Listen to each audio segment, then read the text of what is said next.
All right. Hi, everybody. Welcome back to another episode of X to Succeed. I just did a count. This is my 100th episode. I'm very, very excited to be spending that auspicious occasion with Shizzy Mac. Shizzy, it's so great to talk to you again. We just figured out it's been like 18 months since we last talked in voice, so it's good to see you. Yeah, about a whole year and a half, and I'm glad to be back for episode 100. I'm so glad. That also means that there's only 20 episodes left that I'm even more glad about. And today we are talking about Renea, a character that no one has any strong opinions on one way or another. Um, uh, Infamous character from Seventh Cross. Super excited to learn a little bit about Renea. We were joking before we started that Renea is my girlfriend's favorite Exceed character, so Shizzy is under a huge amount of pressure to either teach me right so that I can pass on the information, or to teach me incorrectly so that I have a hope of winning Exceed games in the future. So we'll see what happens in the lesson, but either way, no pressure, Shizzy. Um, Couple disclaimers before we get started. As always, number one, we are going to be talking about playing to win on this show. Um, Exceed is a game that you can and should play for fun, and I recommend that you play it for fun. Um, if the lines of play that we're describing don't sound like fun to you, or you are getting the sense that they might not be fun for your opponent, maybe don't play that way. Play the way that you do find fun. That's not just a like self-care thing. That's also a way to get better. The more fun you have playing, the more you will play. There is nothing that will teach you Exceed better than playing more Exceed. Play in the way that you do find fun. You'll play more. You'll play longer. Disclaimer number two: we don't know everything. Um, Seventh Cross is kind of infamous for being like the solved season of Exceed. It's the one that people played the longest and the most. Even then, take everything that we're saying with a grain of salt. We don't know everything. I know nothing. Shizzy knows some things. Together, we average out to knowing like 25%. Um, if your line with Renea is totally different from what Shizzy's going to be recommending to me on this lesson, that doesn't mean that he's right and you're wrong. Tell us where we differ in our evaluation, and we will learn together. But yeah, all that said, Shizzy Mac, please, the floor is yours to teach me all about Renea. All right, Renea, she is such a fun character for you to play. She, she was my first character that I decided I really wanted to learn, and it took me so long to actually get good and figure her out. And for my playstyle, I don't even think I play her the very, very complicated way. I like her very much in a very specific kind of way that I'm going to talk about now. But what I want to start with Renea is the mechanics that she focuses around. Okay. Now, Renea on her front side, you may play continuous boost face down. Before you set cards for a strike, reveal your face down boosts and resolve any now effects on them. So what that means is on your turn, when you would play a boost, you can instead play it as a face down card. It's not revealed until right before you set cards for a strike. That means if you set a boost down, face down, your opponent does something that does not cause a strike, and it goes back to you. If you decide to go for a strike, you declare, I'm going to strike. Before you set your card, you reveal your boost, flip it face up, and you would resolve any now effects on them. Okay. If it's a And continuous boost, there aren't any now effects among the normal boosts. Sorry to cut you off. So we're looking at one of these boosts where that's going to be relevant, correct? correct, yes. None of the normals have any now effects when you play them that are continuous. It would only be Renea's specials and ultra boosts. Okay. So picking one at random, uh, I've got this boost uh, face down. I strike into my opponent. I reveal it. I move one as a now effect. Then I set my card. You got it, yes. Okay. Makes That is sense. exactly how it would go when you have a face down boost and you set a strike. Now, if you play a boost face down, say, let's just go with this one again for simplicity, Sure. you pass it to your opponent, they say, all right, I'm now going to strike. They set their card down. Now, before you set your strike, you flip your boost. Oh, this doesn't say before both players set cards for a strike. It says before you set cards for a strike. Yep. Oh dear. Okay. So I could have this in play as my continuous boost. I Sure could have can. light in play. And they don't know that until after they've already committed to the attack. Yep. Okay. However, if I'm striking, I do need to there's no situation where I could strike with sweep and they still don't know what my continuous boost is. Correct. Yes. If you Okay. are setting the attack, before you even put an attack down, all of your face down boosts will flip up. You'll resolve their now effects in the order that you'd like, and then your attack would go down. Okay. Okay. So for what that does to my opponent striking into me, obviously there's like a mind game here where they don't know, right? Um, but am I using that just to how do I put this? Is the mental damage that does the point of this ability, or are there other things that I'm trying to do by putting boosts face down? I much prefer to use it as I play a boost face down. I dare my opponent to strike into it. This is Okay, now a face down boost that says everything that you don't want this to be, it can be. it This can't is be. Okay, +2 speed for now a speed 6 dive. This is +2 power for a power 8 sweep.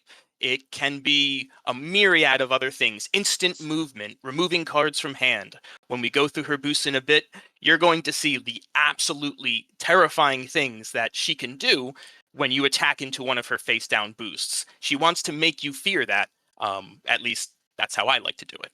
okay. And so the play pattern that this encourages then is going to be a lot of boost go.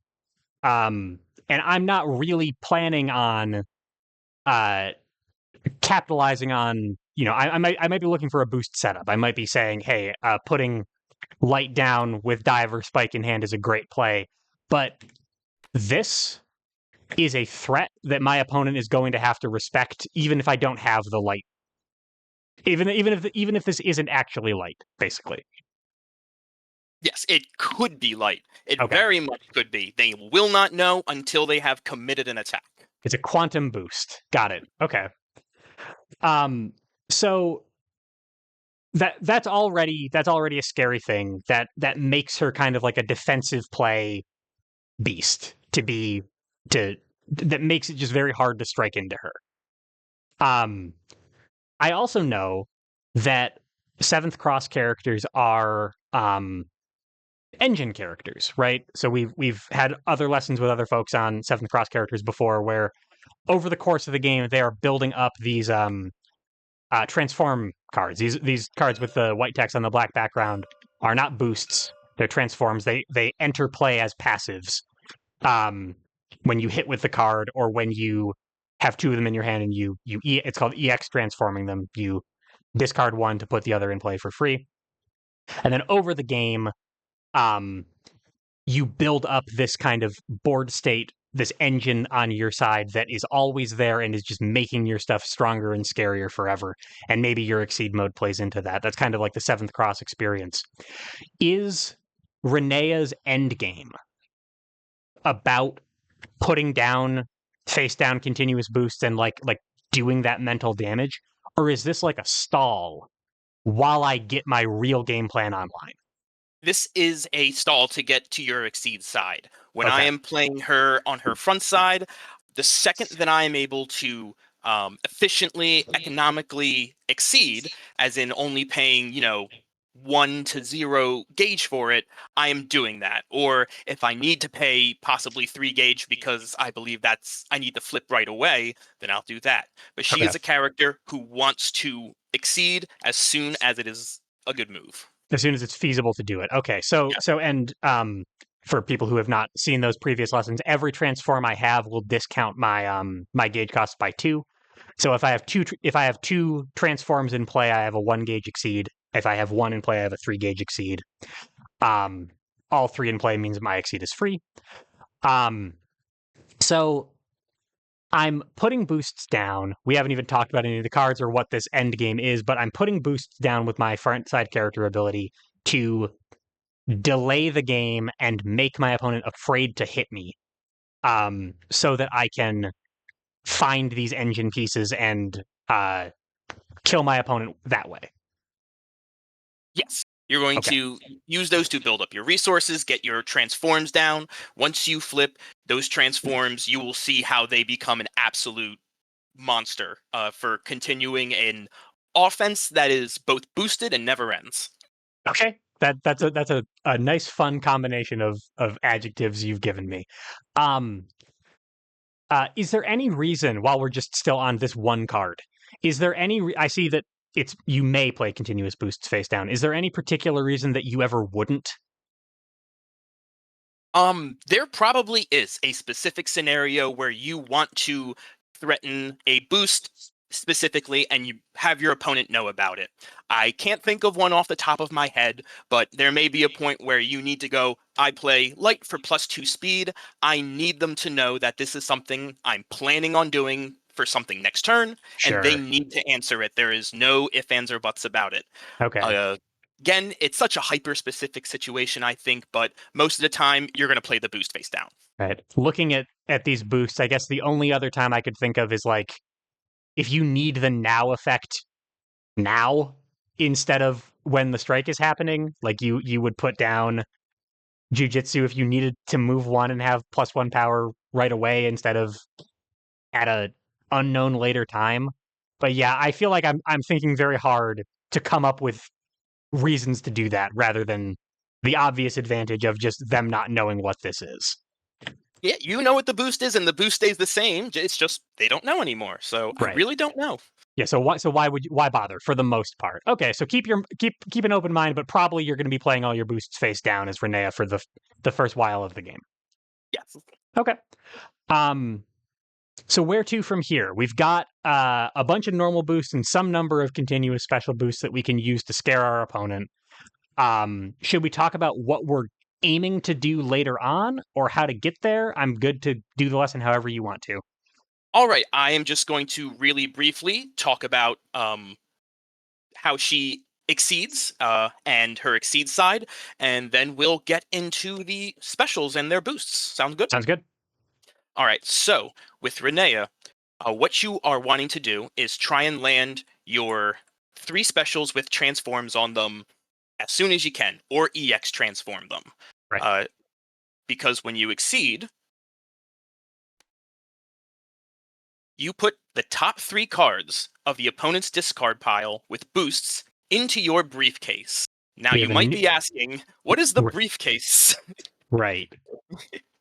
Well, when you flip Renea, you take top 3 cards with boosts. Now that means if you are playing against another Season 2 character who has transforms, you don't even count those. You just skip right over them until you hit 3 cards that have boosts. Okay. They do not have to be continuous. They can be instant or continuous. Both are totally fine. Okay. Now your attacks have hit. Put the bottom card of the opponent's discard pile with a boost into your briefcase. So, when you flip, you put 3 of their boost into your briefcase, the top 3, and every time you hit them, you put the bottom card of their discard pile with a boost into your briefcase. Got it. Okay, so for a visual example, our training dummy, as always, is Ryu. Ryu doesn't have any cool boosts in his deck, I don't think. But so He he's in a situation where he's got a discard pile here. Renea exceeds. As soon as that happens, I flip this over. And we're just putting the boosts from this. This is our whole discard pile. So we Yep. take this one, we take this one, we take this one. Yep. And these 3 boosts are going to go into our briefcase. We can put the briefcase over here, maybe. And say, all right, so these are now mine. And then whenever I hit the opponent, I take the bottom card of their Yes. discard pile and put that one into play and put that one into my briefcase as well. Yes. Does the briefcase have like a cap? Is there a total number of boosts that it can hold, or can you just put all of them in here? This is a Mary Poppins briefcase. You can Okay. put every boostable card in the briefcase. Okay, I gotcha. Just not transforms. Okay. One thing to note, I guess, is that for people who are very new to Exceed, back in the day, discard pile order mattered. That we're talking about the top and bottom cards of the deck. That's not true of Exceed anymore. That's not a written thing because there aren't effects like this anymore. But if you're playing as or against Renea, remember not to accidentally do this with your discard pile ever, because it Yes. matters what the When top you and are bottom playing cards are. when you're playing Renea, I think that it is a very, very fair thing to do to say, hey, please do not at any point alter the order of your discard. It will matter. Yep. Which is kind of an insane thing to tell your opponent, because usually the characters that made you worry about your discard was only ever your discard. Now you're having a character that makes the opponent remember about their discard. Right. So it is a little bit of an information overload for them to Right. keep track of too. Yeah. And so obviously, like, there might be like a mental game advantage you can do by doing that, but also just in terms of like making sure the game is like following the rules. Make sure your opponent knows about this. Mhm. Not trying to get an advantage over them, just to make sure that the game flows properly. So all right, I've got 3 boosts in my briefcase. I get another one every time I hit. Yes. Um Tell me about what I can do with this. So the briefcase has a beautiful ability. You may boost with a card in this area once per turn. If that boost did not cause a strike, take another action. Oh, I have so many questions all at once. Fire Okay. away. Okay, so first of all, um by boosting them, they're no longer in the briefcase. They're going to like adhere to regular boost rules. They go away at cleanup, correct? Yes, if you play a continuous boost, that will be placed in your boost area in front of you. If you play an instant boost, that will go to the opponent's discard. Okay. And actually, for people who are playing on Tabletop Simulator, you might notice as we flip Renea's cards up and down, Tabletop Simulator has given her unique card backs so that you can tell whose deck is whose. Every character who steals other people's cards has that. In print, like, be careful. Make sure that you don't have the same color sleeves as your opponent, because you're going to be taking their cards, and at the end of the day, you want everybody to have the same number of cards that they started with when they go home. So I can put a card in play. If it didn't cause a strike, I take another action. My second question, and the second sort of red flag, is that this doesn't say once per turn. So if I wanted to, I could just boost all of these all at once. It does say once per turn. You can only boost with a card from the briefcase once Oh, per turn. so I'm actually just dumb, and I missed all of the words that say the opposite of what I wanted them to say. Okay, so I can do this and then strike. I can do this and then boost with something from my hand. I can do this and change cards, prepare, whatever. Yep, that All you right, can. that's good enough, I feel like. Yeah, So it's essentially every boost from that briefcase comes with the free Guilty Gear cancel mechanic. Play a boost, take another action, have fun. okay, that's a good way to put it, and that is a good way to frame how strong this is. So I could, if I wanted to, um, basically always spend my turn putting 2 boosts down as Renea. If I have a continuous boost in play, um, I drop one and boost with another one from my hand, and now I've just spent my turn being Eva for the turn. I've got 2 boosts down.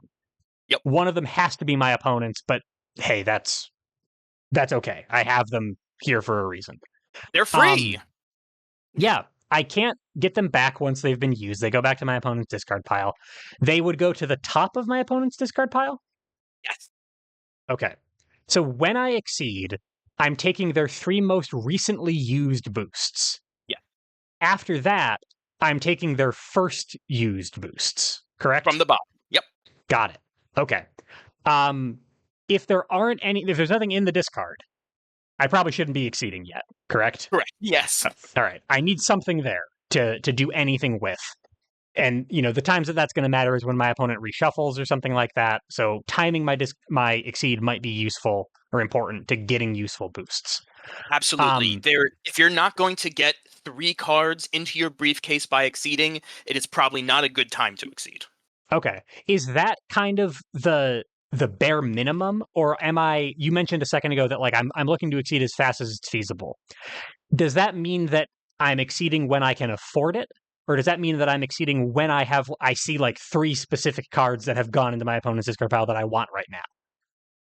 If exceeding at that time cost you, 3 gauge, and you have like the 3 best boosts in your opponent's discard right there for the taking, and you think, you know what, I just want to nab those right now and start my momentum, use those boosts to make my attacks, ensure they hit, get another boost, and just continuously be pressuring them, then yes, that could be the correct play there. Okay. If you want to hold it until like, I can't afford to spend 3 gauge because I need to keep my ultras online because they're really, really good, then maybe you just have to wait a little bit. It just Okay. depends on the situation you're in.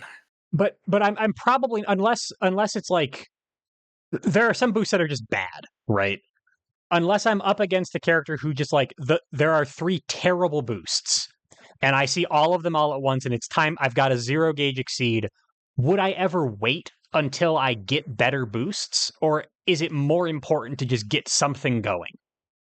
I would say get something going, because even if the boosts are not good at all, as long as they don't cause you like a full on detriment, you are still taking those cards from your opponent. Those are now cards that when they reshuffle, if they have not already, they're not going to get back. So you Okay. can still keep their discard more full of better boosts by just holding on to them and not using them. Okay, And so if you do you're find, denying them the value by exceeding just as much as you're getting value for yourself because they won't be able to reshuffle with those cards. Um, so if they have 3 cards in discard and they have boosts on them, just go for it. Probably. yeah, As long as the boosts aren't like actively anti-synergistic with whatever game plan I've got, just take them. If I can get better boosts, awesome.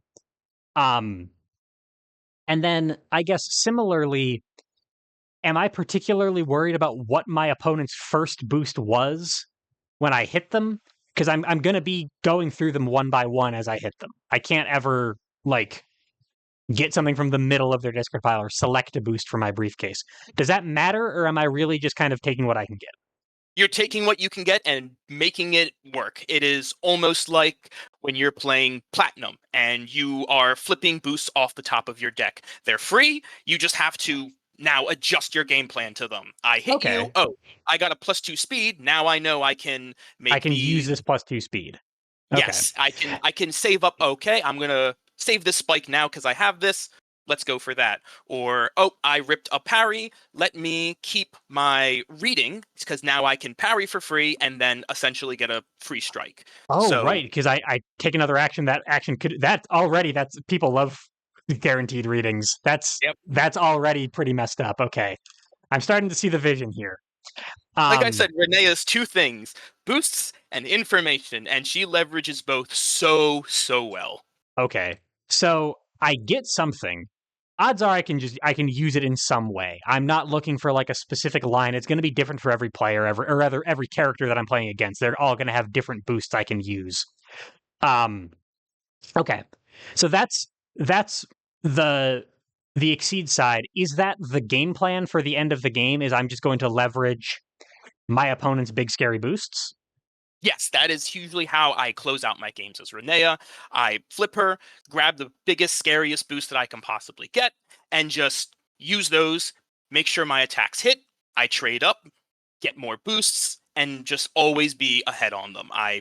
If I need to take a second to reload and build up a wall, I can play 2 boosts from hand. I can you really have so many options that just change with what's in your briefcase, and as long as you're hitting them, you are getting more and different options too. Right. Okay. And again, like just being able to put the thing you said about like sort of needing to reload or build a wall, you put down 2 boosts and basically say like hit me. The exact same way that we would if we were on front side Renea and this was our face down boost, we're doing a similar thing, except now we're not leveraging the information advantage. We're leveraging that you probably can't deal with this when I boost both of them at once and productively attack me. So I can take a second to prepare on my turn. Yes. Got it. Okay. Yeah, that's really scary. I I'm already I'm already scared. So one thing, this might be any other considerations just about like the specific cards we've talked about so far, because I think I have a decent way to go into the next part of the lesson if you don't. No, go ahead. Okay, so my thought is most Seventh Cross characters, their transforms are like important engine components, right? To the point that some characters, even ignoring the fact that they discard I'm sorry, they discount their gauge cost to exceed by getting transforms. There are some characters like it's possible to transform too early because some transform that they have is so important to their engine that they'll like stop functioning without it. Um, so you have like a front side ability that you're using to build resources or stall for time in the case of Renea's front side ability, and then like payouts on the back. Thinking about some Seventh Cross characters who play that kind of way. Uh, Characters kind of like Lucia is a great example of this, where like I've got a resource generator, a battery on front, a payout engine on the back. Hmm. And my transforms are going to impact what my exceed side does, right? So is it possible to if I have the gauge to exceed and no transforms, is it possible for me to still just do this and win the game? Or do I kind of need certain transforms to function as Renea in the late game? I think in the late game, she does require at least one or two transforms. Okay. They're very important, even if the abilities they have are kind of expensive at times. They are very important for her flexibility and just hitting you for the damage that she needs. Okay. So how about as we move into the kit breakdown, how about we just start with our three transforms and talk about like what we're using to enable this game plan, and then maybe talk about the attacks that are on them as well. Perfect. I'm just going to start with the ones that I think make the most sense to start with. Sure. That's not going to be her 7 speed, actually. I would like to start with Straight Fire. Sure. Now, if you take a look at this card, it is kind of boring. It is a 2 to 4 fast projectile, power 2, speed 6, after retreat 1. Right. By itself, it's very fast, it'll create some distance, but it's not doing a ton of damage. However, you start at range 4 at the game, and not a lot of people have something faster than speed 6 or um, a guarded fireball that can hit you after you retreat to range 5. Right. Especially It's not now, right? no, Like I know that speed values were a little bit different back in the Red Horizon 7th Cross days, but 6 is pretty much the like even accounting for like ultras. 6 is often like the absolute speed limit from what you can do at range 4.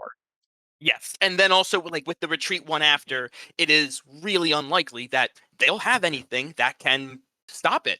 And playing this turn 1, creating that little bit of distance, getting a transform down turn 1 is so good. It gives Okay. you space, it gives you a exceed discount.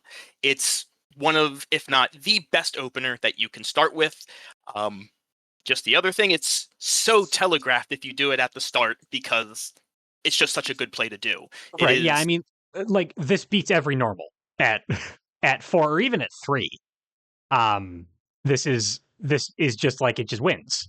yeah, Um it also seems like it'd be a pretty solid defensive option just because am I know that my opponent probably can't outspeed me at range 4 or even range 3. mhm, Um I know that there's like a very complicated and very nuanced 7th Cross specific thing where people will play specifically to deny an important transform, right?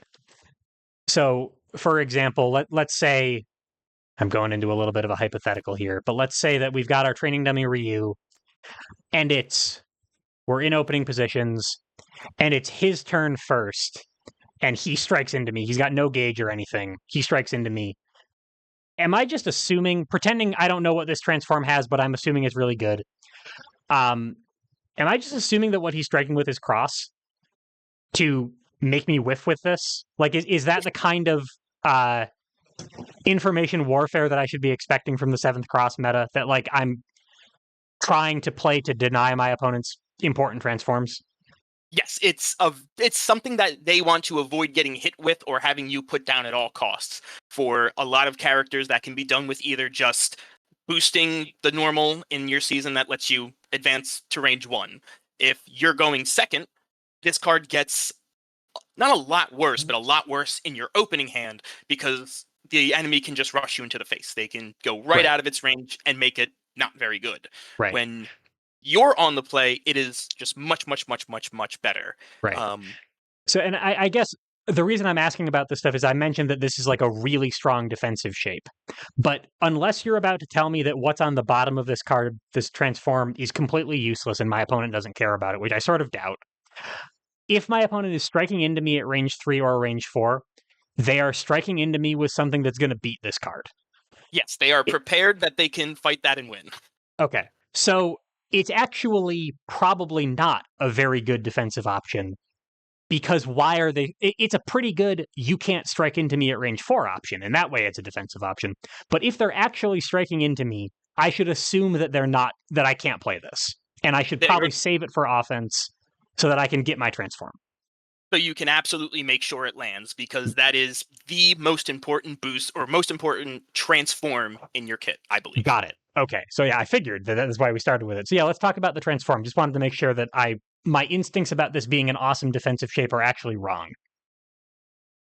So it is still a good defensive shape if you can possibly get some bonus speed down and make sure it's going to hit. You can play Right. those face down boosts and abuse that.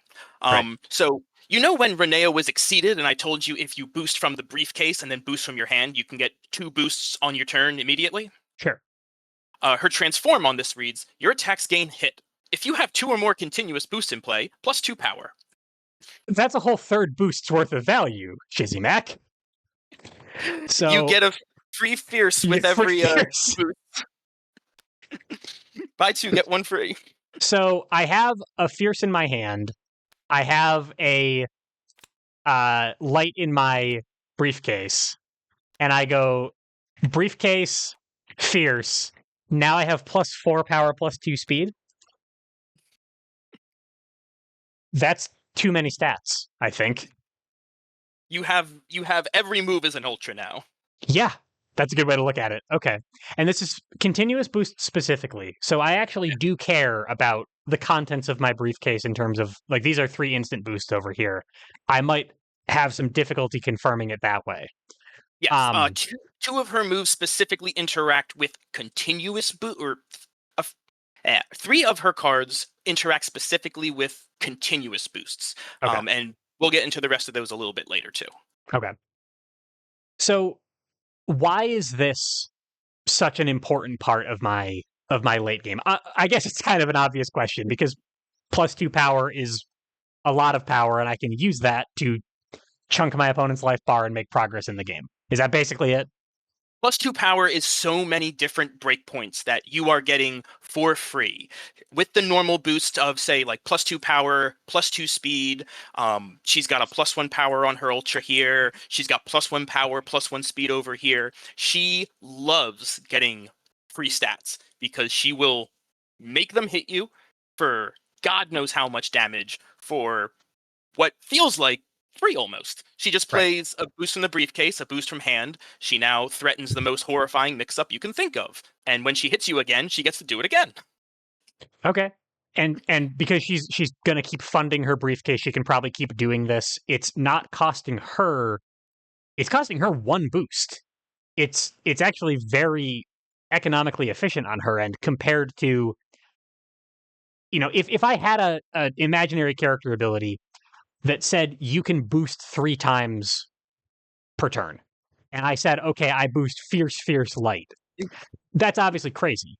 But I'm spending 3 of my cards to do that. Renee is actually kind of only spending 1 of her cards to get all of these stats. Is Yep, that you already hit with the attack. I consider that a almost free resource there. And with just 1 boost from hand that at the end of your turn, you draw another one and replace that card, it is free. You just have to make sure that you're not putting too many cards from the briefcase into strikes that miss, because that is how you end up emptying out your briefcase and losing that kind of momentum advantage. I got it. Okay. So, and I guess the other part of this is, are there any particular attacks that I'm looking for to confirm this power? Like awesome, I have a free source of +2 power, maybe more. Um I mean, straight fire itself seems very consistent because it's incredibly fast. Um and just looking at Renea's speed values, actually, like skipping ahead a little bit, I'm seeing a 7 speed. I'm seeing a mid speed looking thing. I'm seeing an above curve at 4. I'm seeing an on curve. I've got obviously my normals. It seems like I have quite a few ways to once I've gotten this power in play, uh making sure it lands. Um Especially because I also have a couple of extra sources of bonus speed. So is it not particularly hard for Renea once she has this bonus power to just find ways to hit with it?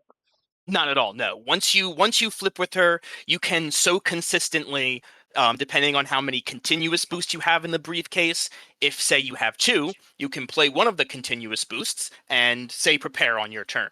You only have one boost down. Your opponent kind of feels like they'll have to strike into you now, because if they don't, you're threatening playing the other continuous boost from their briefcase and now striking immediately with those bonuses. Oh, right, If because you it doesn't. I'm sorry, the briefcase or the character ability doesn't say take. You may boost twice. It says take another action. Yes. Or the briefcase says that. So over 2 turns, boost strike is just as viable a way to get this stuff into play as boost now hit me. Yes. Okay, yeah, that's really scary. So every continuous boost I put down has the potential for +2 power, something else now strike all at Yes. once. Oh dear. Okay. She can explode out of nowhere with a strike that, unless you have a speed trap, you might just have to go, oh, I guess I'm getting hit now for 8 damage and I can do nothing about it. Right. Okay. And the other part of this that I would ask about is how easy is it to land this key transform? A 2 to 4 with 6 speed, as long as you're initiating, this is almost impossible to dodge. It's almost free. I have seen EX crosses been played turn 1 to dodge this, and it's usually not a very good idea because that's one of your best normals gone. Sure. However, if I'm expecting to land this and, continue from there, that can be a really bad blow to my momentum, especially if you have a good way to keep Renea zoned. Right. So it can be extremely important to dodge this or parry it if you can, or Right. just make it not hit. But it's really good at hitting. It's just such a fast move at such a high speed. Not a lot of people can do anything about it. And Right. some characters just can't do anything. They're So going to get hit. I will probably get this transform if I need it, and it sounds like I'm always going to be gunning for it. So this is something that my opponent should assume that I'm going to have most of the time, unless they can. I know that we have a whole another video's worth of content that we could talk about the parry meta of season 2, where I know my opponent is going to have a block in their opening hand and they're going first, so I'll mulligan away my most important transforms. Like, I know that there's all sorts of like crazy mind games you can play like that, but level 1 Renea, I'm mulliganing for this and I'm trying to get it as soon as possible. Correct? Yes. Yep. Okay. Um until I have exceeded and have access to my briefcase, is this actually doing very much for me in the short term? Like, I don't really have any other action compression that I know of, at least, to put multiple boosts in play at once. Um, will it come up earlier than that, or is it really just like an investment for later on? It can, because if you are, unflipped Renea and you're playing boosts face down and your opponent is just hesitating and they're scared to strike in, you can very easily get 2 boosts right on the field that they can't really do anything about, and you're now threatening +2 power. If your opponent's hesitating, keep playing boosts, pressure them. If they're not letting you and they're not respecting it, then it's mostly just going to be for when you exceed and you can get down 2 boosts in one turn. Okay. So the real benefit of the briefcase is, other than the economic advantage of me not having to spend my own cards on it, it's the speed. It's how quickly I can set this stuff up. Yes, Do because do normally one boost a turn. This takes you 2 turns to play 2 boosts without your opponent striking into you, and right. then a third turn to get that strike in. Or if your opponent strikes into you, only 2 turns. But it just compresses it down so much. It gives you so much immediate power and speed, and yeah, they just really, really, really have to respect what that'll do. Okay. Um, how do I? So this seems really important. Double down seems like a turn one plan A kind of transform. Should I, if I can't find it and I have the gauge, I've got other transforms down, should I exceed anyway, or do I need this to close out the game? If you have your other 2 transforms down, it's still a perfectly fine thing to transform without it. It's important, but the transforms on your other 2 specials here do give you a lot of power still, and just the briefcase mechanic itself is still going to be really strong, even if you're Okay. not going to getting that +2 power from your double down. Okay. So this it sounds like then Renea isn't really a character like a Lucia or like a Turtlehouse, where it's possible to exceed too early. Um, if I have the gauge to do it, or if I have like a transform and I'm able to find the time, my briefcase is just kind of better than my front side ability all on its own. Is that correct?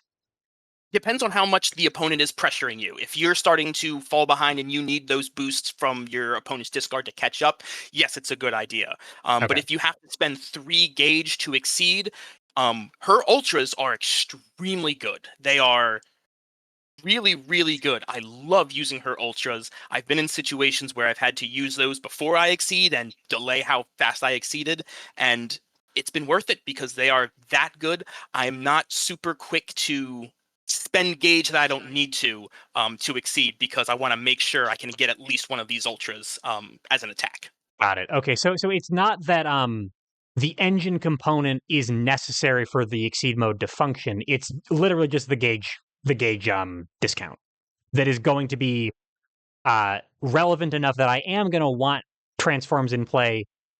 Obviously, they're strong. They're not like structurally required the way that, so like some characters, if you exceed too early, Minato is the other character who, like, when Yeah. you exceed, it's go time. You cannot stop anymore. Um, it's not like that, but it is something that I need the transforms so that I can afford the gauge to exceed in the first place. Yes, your transforms, they are both instrumental in making your exceed mode as threatening as possible and just saving you more gauge so your ultras are now horrifying. Okay, makes sense to me. Yeah, that's a really messed up transform. It sounds like I can expect to be able to have it most games pretty uncontested because of how easy this attack is to land. Yes. Um, where to next? Shall we just go down the list of the transforms? I'm going to go with Lethal Force next, actually. Okay. So, Lethal Force. This is a range 1 to 2, 5 power, 4 speed. This is ignore armor, hit, push 2. If you have a continuous boost in play, retreat 1. So, at its core, this is an unguarded mid speed that ignores armor, creates distance, and is an overall pretty solid mid speed. It beats block. By itself, it doesn't beat focus, um, but it can do a lot.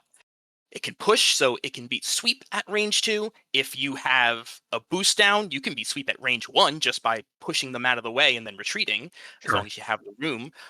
It's a very flexible card that has lot of um, a lot of use cases to it. Okay. So, as you can see, none of Renea's specials or ultras have any defensive stats. She is armorless and guardless. Yes. Most of her moves much prefer to have additional speed to confirm the hits or power to make use of that confirmation. Lethal Force is her one mid speed that can also work pretty well with defensive continuous boosts, such as Spike's Defend, because This at range 1 with 4 defensive stats still beats a lot of stuff. It's still a very solid move and can survive a lot of things as long as you aren't pushed out of place by something like grasp. Right. So So if so you among the normals, I'm sorry to cut you off. Among the normals, we have our grasp and cross as the sort of de facto fast things at range 1. These would still do just fine to beat lethal force, but there are tons of 7 speed, for example.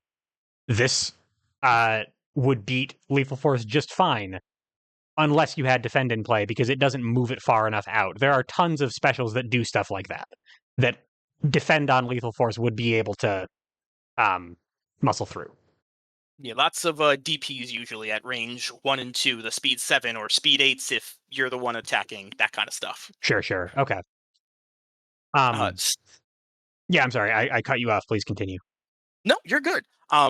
So this being an ignore armor card is extremely good for Renea.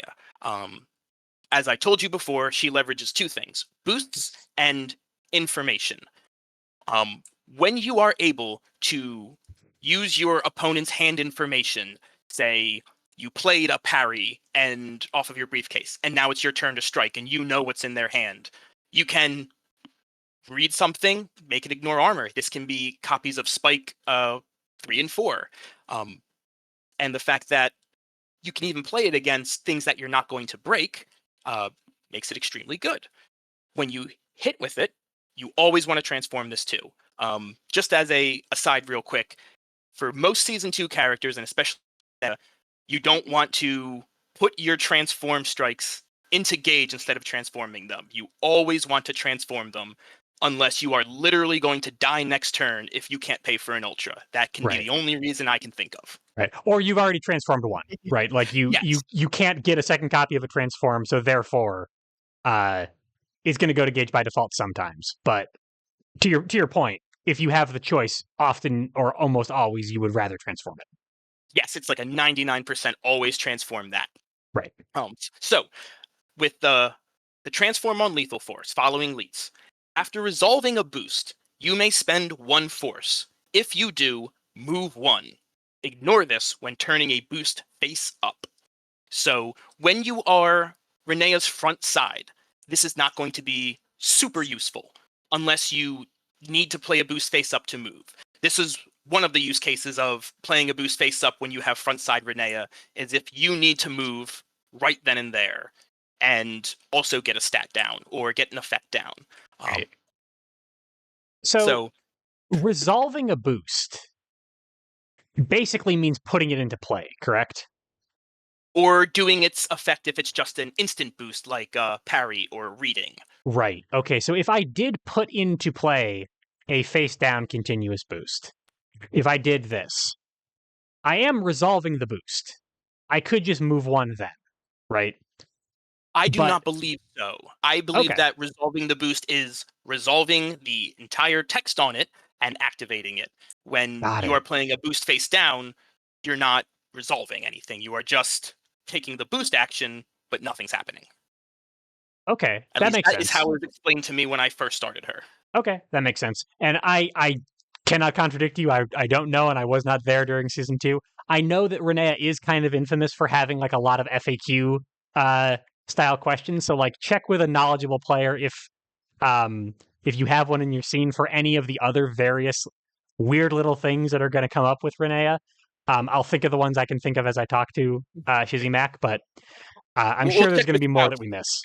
He knows all of the rules to an insane degree, so we'll ask Faust. But don't hold me to that. I've just always been raised on the fact that if you're playing it face down, it's not resolving, so you don't get to move. Sure. Okay. No, I buy that. So uh on front side, if I put down a face up continuous boost, I would be able to move.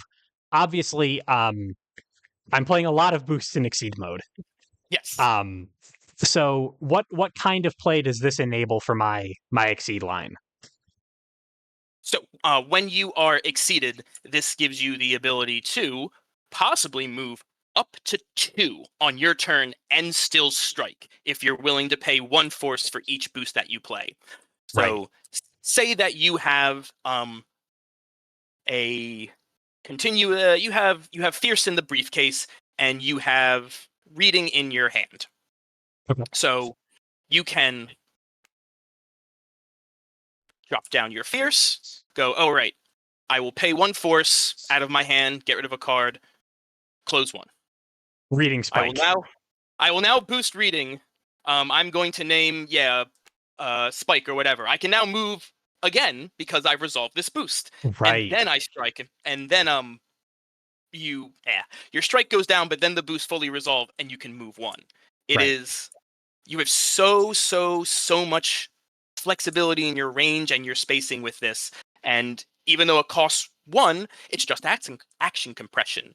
You're now moving while doing other actions instead of having to dedicate your whole turn to it. Sure. It's the same force cost as taking the move action would be. It's not more expensive. It's just that would be a very expensive turn.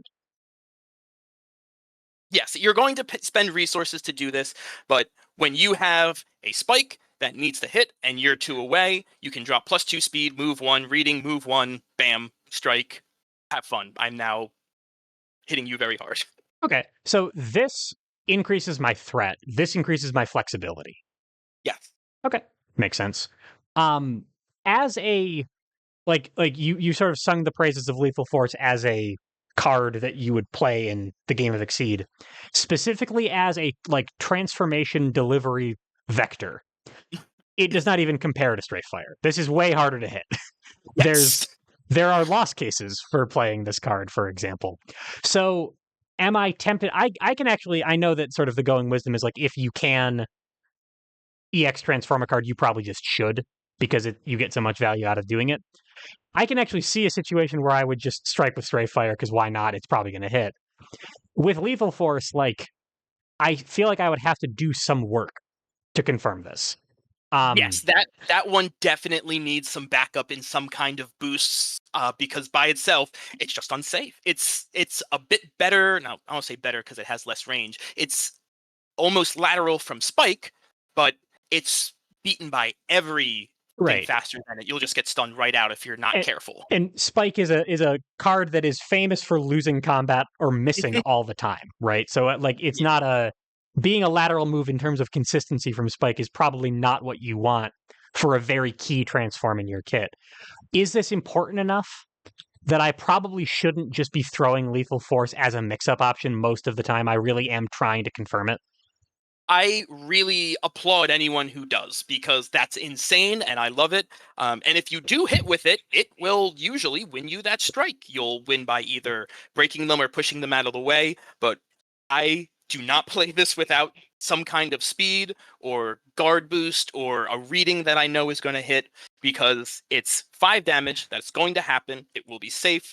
It's too good to play raw. It needs the backup. Okay. So that second copy that we talked about that might go to your gauge because the transform's already down. That's a real mix-up option that you can throw as a legitimate thing that when you're playing Exceed. The first copy, the one you're trying to land, make sure you land it. Yeah. Okay. Makes For sense. all of your transforms, the first one is going to be more important, but for that one specifically, because it requires the extra work. Right. And usually because of that, it does get a little telegraphed if you're going to be somewhere like range 2 and you are, face up Renea and you go, oh, I play a boost face down. They should be thinking, oh, I need to be afraid of a +2 speed lethal force. That Right. can absolutely wazzle me. Right. Okay. So I will either strike into you with a 6-speed attack right now, or I will move so that you can't hit me with that. And there's counter as you said, information warfare, right? That's something I can use to mess with my opponent, absolutely. But the obvious telegraph of a range 2 boost is the scary transform. Yes. Okay. And looking at her, obviously we know that Stray Fire is consistent enough that you don't need to worry about it. Looking at Paranormal Investigation, I see some very grasp-like stats. This Oh, does yeah. not seem like it needs the help to confirm either. It's No, really this this one one that is the difficult to land one. that one you have to put the most work into making it hit. Paranormal investigation, you have to put the most work into making advantageous or good, but lethal force you really, really want to hit, so you need to put those boosts, those stats, those resources into it. Okay. And if all you care about is the transform, our consistency tier list is clearly these two and then this one. Yes. Obviously, there's other things that we care about other than just confirming the transform, but this one needs the most help. Should we move right on to paranormal investigation? Absolutely. So, with paranormal investigation, range 1, power 2, speed 7. It is a straight up grass like in stats with one less power, and it Yep. does not move on hit. On hit, return up to 2 normal attacks from your discard pile to your hand. Okay. So, I I see a problem, Shizzy. what Um, problem is that? well, the problem is that this boost exists, and Yeah. I probably need to be very careful when I'm striking with this, especially Yes. on my turn, um, because I might just get red immediately for it. I did say you have to put work into making paranormal investigation useful and impactful, because if Right. you are doing it willy nilly, even if you win the strike and you're like, oh, cool, I'll get back, sweep and dive, and then your opponent just goes, I'll read your dive and absolutely Yeah, make you regret that. read, dive, strike, spinning pile driver. You discard the sweep anyway. Yeah. All Yeah. right. So be careful. In other words, Yes, this move gets infinitely better once one focus is down. Once your opponent has played a focus to either read something or just as a defensive option, this card gets so much better. Once they play the second one, go crazy. Get into range 1, whack them a couple of times, and just watch the value rack up, because you can get back so many good boosts and strikes out of your normals. sure. Yeah, your normals are good, right? Like even putting aside the fact that we have like these cool specials and stuff, your normals are half your deck. There's plenty of awesome stuff you can do. Look at the boost. Look at the attacks. You'll find value there for sure. If you don't know what to get back, probably get back sweep. It's a real good card or focus. Usually those are some of your best ones, but you can truly get back anything just depending on what you need or what you feel like you need to prepare for, or if you want to set up for an EX. Paranormal Investigation is so good if your opponent does not have reading or has less readings. If you're playing against a Season 7 character somehow in their Guilty Gear without reading, it's go crazy. It It's is free real estate. free. Okay. So, um, it seems like you would be safer from reading if you played this on defense, because then your turn is coming up next. You can uh immediately make use of whatever EX you just built, right? Um, but this is a transform card. You probably want to play it on curve so that you can be sure you're going to get the transform. Yes. Um, is that so? Like that tension, it's like, first of all, how would you resolve that? Do you prefer to just play this on offense to get the transform and be done with it?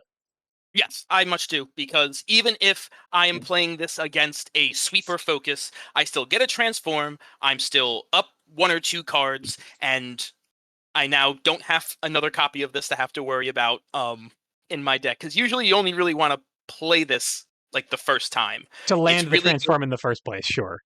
Yeah, because unless you can beef it up with, say, like +2 power and another boost that adds power, it's like good, but you can lose a lot of strikes, or you can trade down on a lot of strikes in the late game when you really need to be hitting for 5, 6, 7, and Renea can. Um, so the second copy of this, I'm usually a little iffy on. By then, they've usually reshuffled, gotten back some readings, so I'm much more happy to use this for Force, the second copy, for one of my transform abilities. Okay, sure. And as we've learned between this one and I'm looking down at this transform, we're probably going to need a fair amount of force just to afford what we're hoping to do. He's pretty resource hungry, yeah. Yeah. All right, so Tell me about mimetism though.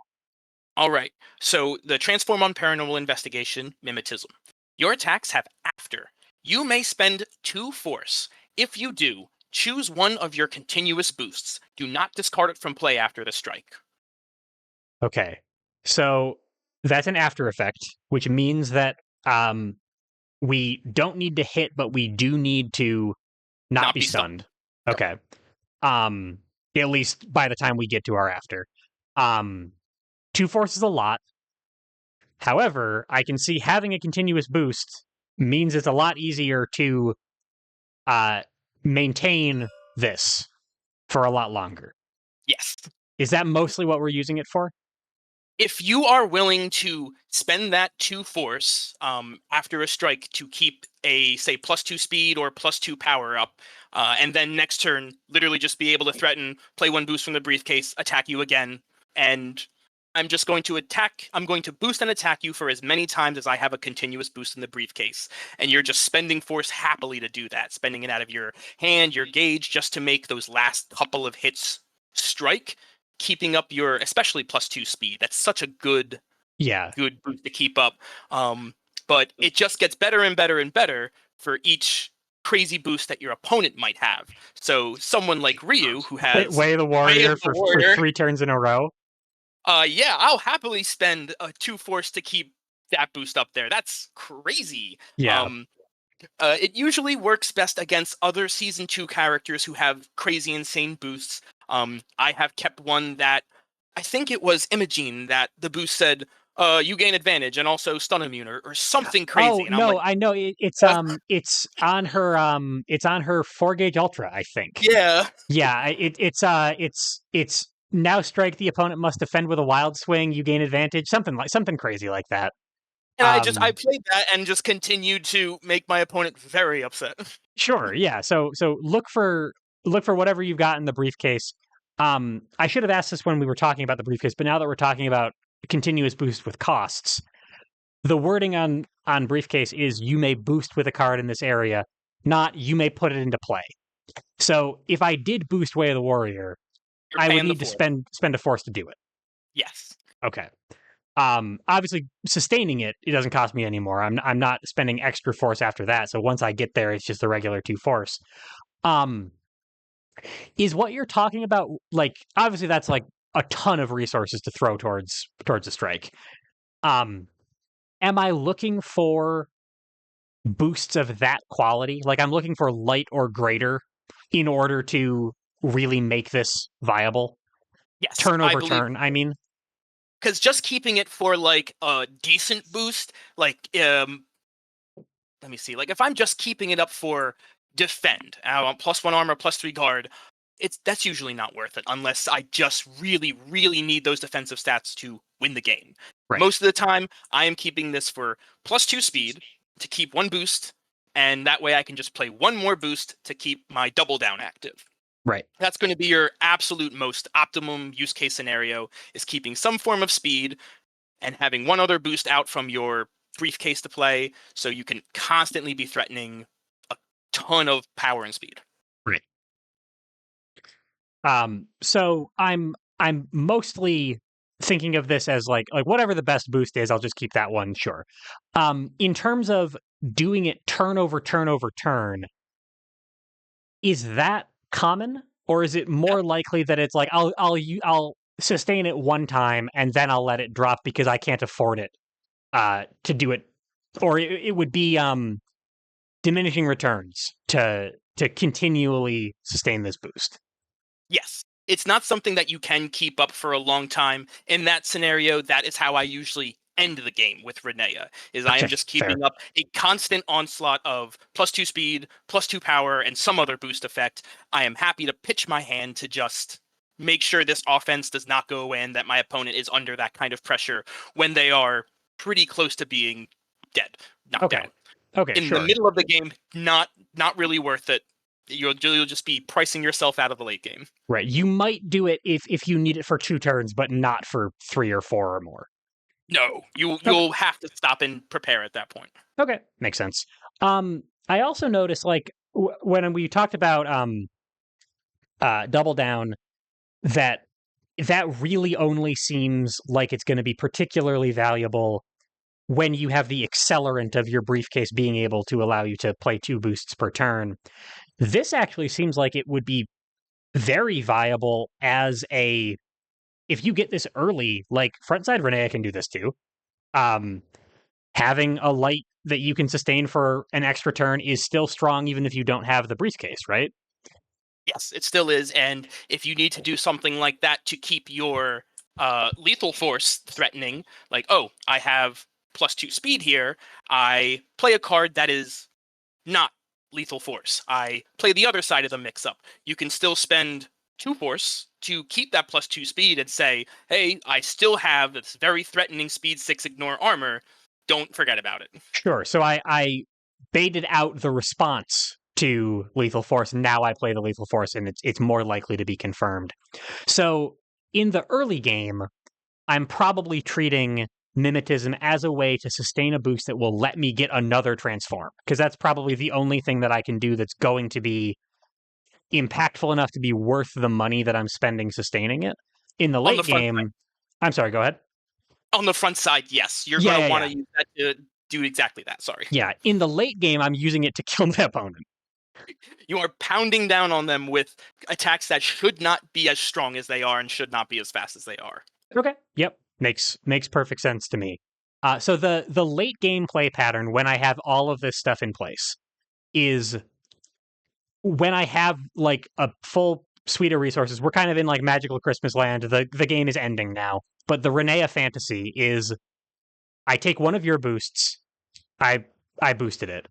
Now on my next turn, boost and strike, sustain one of them. I get bonus power, move if I need to, sustain one of them. Next turn, put another one down from the briefcase, strike, more bonus power. The opponent's probably dead. That those 2 strikes by itself can genuinely get you like 10 to 12 damage almost assured, Right. and that is a good chunk of their life. You can 2-turn combo them very easily if you have all of your resources and enough force to use them all. Okay. So that's when we started out talking about this, is like, here's what you're shooting for. It's that. That's the Renea end game that we're planning to do. And it isn't like a specific combo. We're not looking for like exactly sweep and spike. But we're looking for whatever we can find to make some really scary boosts worth it. Is that correct? Yes, we want to be able to play boosts that make every single option of hers threatening, because on every single card, +2 power, +2 speed scary, +4 power, +2 speed means you win. Right. Assault suddenly is breaking focus. Focus. Yeah. That's too much. So these are two specific boosts that we've sort of been talking about this whole time, right? Like and obviously you might get something better than light, as you might get Way of the Warrior, and now you're just going to win harder. But often I'm not going to have access to light, or I'm not going to have access to fears in my briefcase, and I'm going to have to work with um Other stuff. yeah, and I mean, you one of the first things you said was like parry and focus, or parry and reading rather. It's like, poor me. What am I going to do if I can't do this? Oh, okay, I'll just guarantee a combat win or something. Um, but is it realistic to expect to have? I don't. It doesn't seem like it's realistic to always expect to have continuous boosts of this quality up all the time. No, Um, you are going to be operating without good boosts sometimes because you only get them once unless you're paying extra for them and you have that transform down. okay, So I'm going to get into a bit of how you can keep up your economy, keep cards in your hand, and make your boosts last just a little bit longer than they should too in some other ways. okay, sounds good. And then the other question I had about this is like, so it's not really feasible to expect to have boosts of this quality up all the time. Maybe if I get them, I can use them to kill my opponent really fast. But is it feasible to expect to have two continuous boosts, period? Even if they're not as good as. Because, like, if I have this and double down, this is still +4 power. Yep, And that's and not. for defensive set. Yeah, and that's awesome. That's not light. And I don't think that defend is as good as light. But is it feasible to have two continuous boosts that are worth playing, ready to go most of the time, even if they're not as good as light or Way of the Warrior? Even if they both aren't worth playing, sometimes if you have double down, playing one good boost and one boost that doesn't say do anything, like just as a hypothetical, a continuous boost that says now do nothing. It doesn't do anything. Sure, If yeah. you play Fierce and that with double down, that's still +4 damage. That's +4 power. Okay. So it doesn't really take that much to make my, and also my stuff is so consistent anyway that I might not need that much help making it more consistent. I'm really looking for power to blow my opponent up. Yes. Okay. You And have half of that lots of power is ways. probably going to come from double down. Consistently, it's one of your most consistent sources of damage into the game, because a lot of her strikes do not do that much damage unless you're manipulating them somehow. Okay. Okay, that makes sense. And so, yeah, please, if you want to talk about like ways to, we can hold off on these other cards if you'd like to talk about ways you can make your boosts last longer and talk more about like this engine that we're maintaining. I'm good So to talk about it, whatever order you want. to do that, I actually have to go into the next special. Oh man, it's like you've done this before. You're a So, professional. the next special I'd like to talk about is Flare.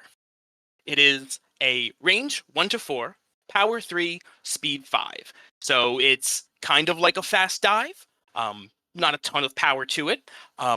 Has a hit effect. For the rest of the strike, attacks at range 1 do not hit you. After close 2. Okay, that's. I mean, at range 3, that basically just wins combat. It's extremely good. It outranges a lot of things that will then put you into range if you're not careful, and you can't get into range 1. So the range 1 to 4 can be a little bit misleading, because say you are at range 4 and you use this move against a sweep, you're now going to be at range 2 and get hit by a sweep for no real benefit. Right. So it operates as an attack best at ranges 1 through 3. Obviously, 3 is the best, 2 is still good, 1 still beats a lot of slows. Right. Sure. However, If I'm sorry. No, go ahead. I can ask my question afterward.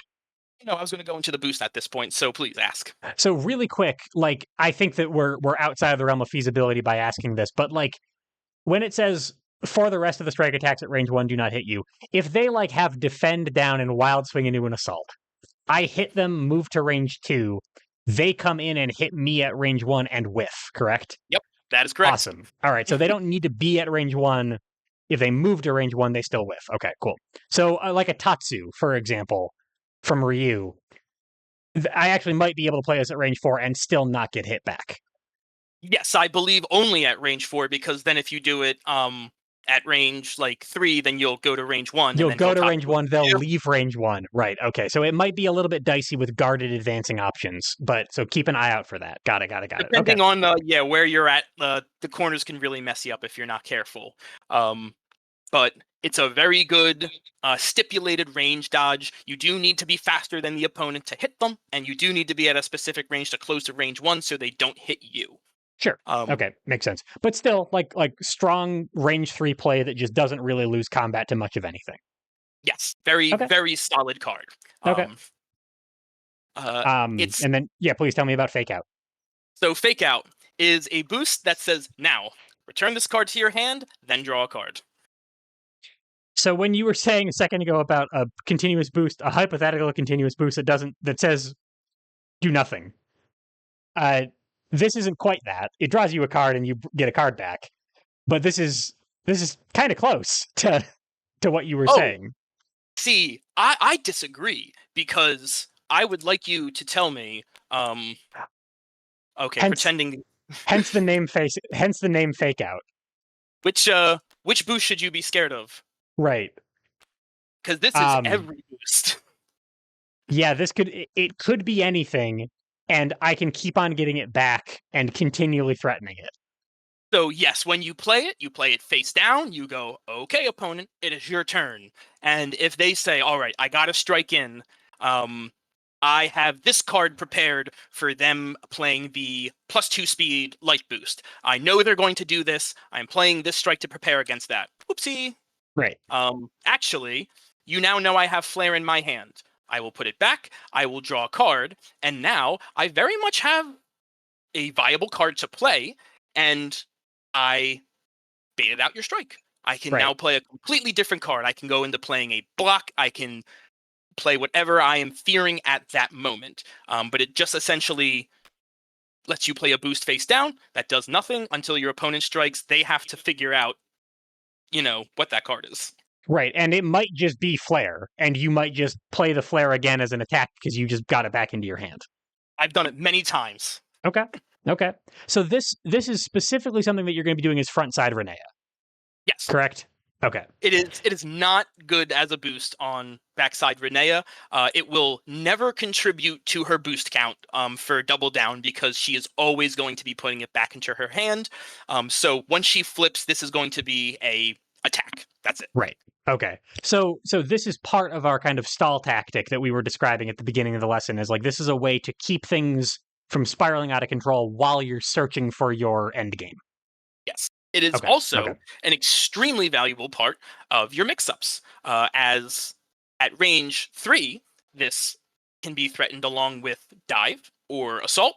At range 2, it can be threatened along with spike. And if you do have +2 speed down for light, now you are threatening either a 6-speed lethal force or a 7-speed range 2 flare that can not be hit by most things unless Right. you're Ryu with the Dragon Punch. Right. Right. Right. So having simultaneously, like, we've never had to talk about like boost mix-ups before, so thank you, Renea, for introducing that to my vocabulary. But just as an attack, um this has a stat profile that you can use with your other cards to be relevant as a mix-up, especially because it goes back to your hand after you've had it as a boost, correct? Yeah. Yep. Okay. I have had this card parried out of my hand multiple times because my opponent was just like, I don't want to deal with this anymore. Sure. I'm tired of you playing this boost face down and it never being a real boost. I don't want you to have the range dodge, go away. And Right. you're perfectly happy for that most of the time. You're like, okay, I Sure. will just go play It real means they boost now. didn't parry your strafe fire. It means they didn't parry any of your transforms. It means they didn't parry an ultra or sweep. Like, you're okay with them having gotten rid of your annoying thing. Yes, it's a very good card, but it's also very good as parry bait. You're happy to Okay. have it ripped out of your hand. It's I just really, really like this card. I think it's one of my favorites. I find myself boosting it with her a little too much when I'm getting cheeky. I will play it face down, aha, bounce it back to my hand, face down, bounce it back to my hand. And if you are too predictable with it and you're having a little too much fun, your opponent will call you out on it and go, you know what, you're not playing anything. I'm going to Right. call you out and smack the living out of you. But And what, to your point though, whatever they call you out with also needs to be able to beat fake out. I'm sorry, also needs to be able to beat flare, because you'll get it back to your hand and they've already committed the attack and you're like, okay, cool. I go to range 1 and you can't hit me anyway. mhm, they So have to be very, very prepared. yeah, it's actually like, it's a defensive option that forces responses by being a boost that's scary. But then it goes to hand and is a really good call out option that requires like specific things to be beating it anyway. And you could just play something else, right? You could return it to your hand and be like, okay, cool, EX assault. And like they have to just hold that. So this adds it into the mix when you are playing a face down boost of any kind, even when it's not fake out.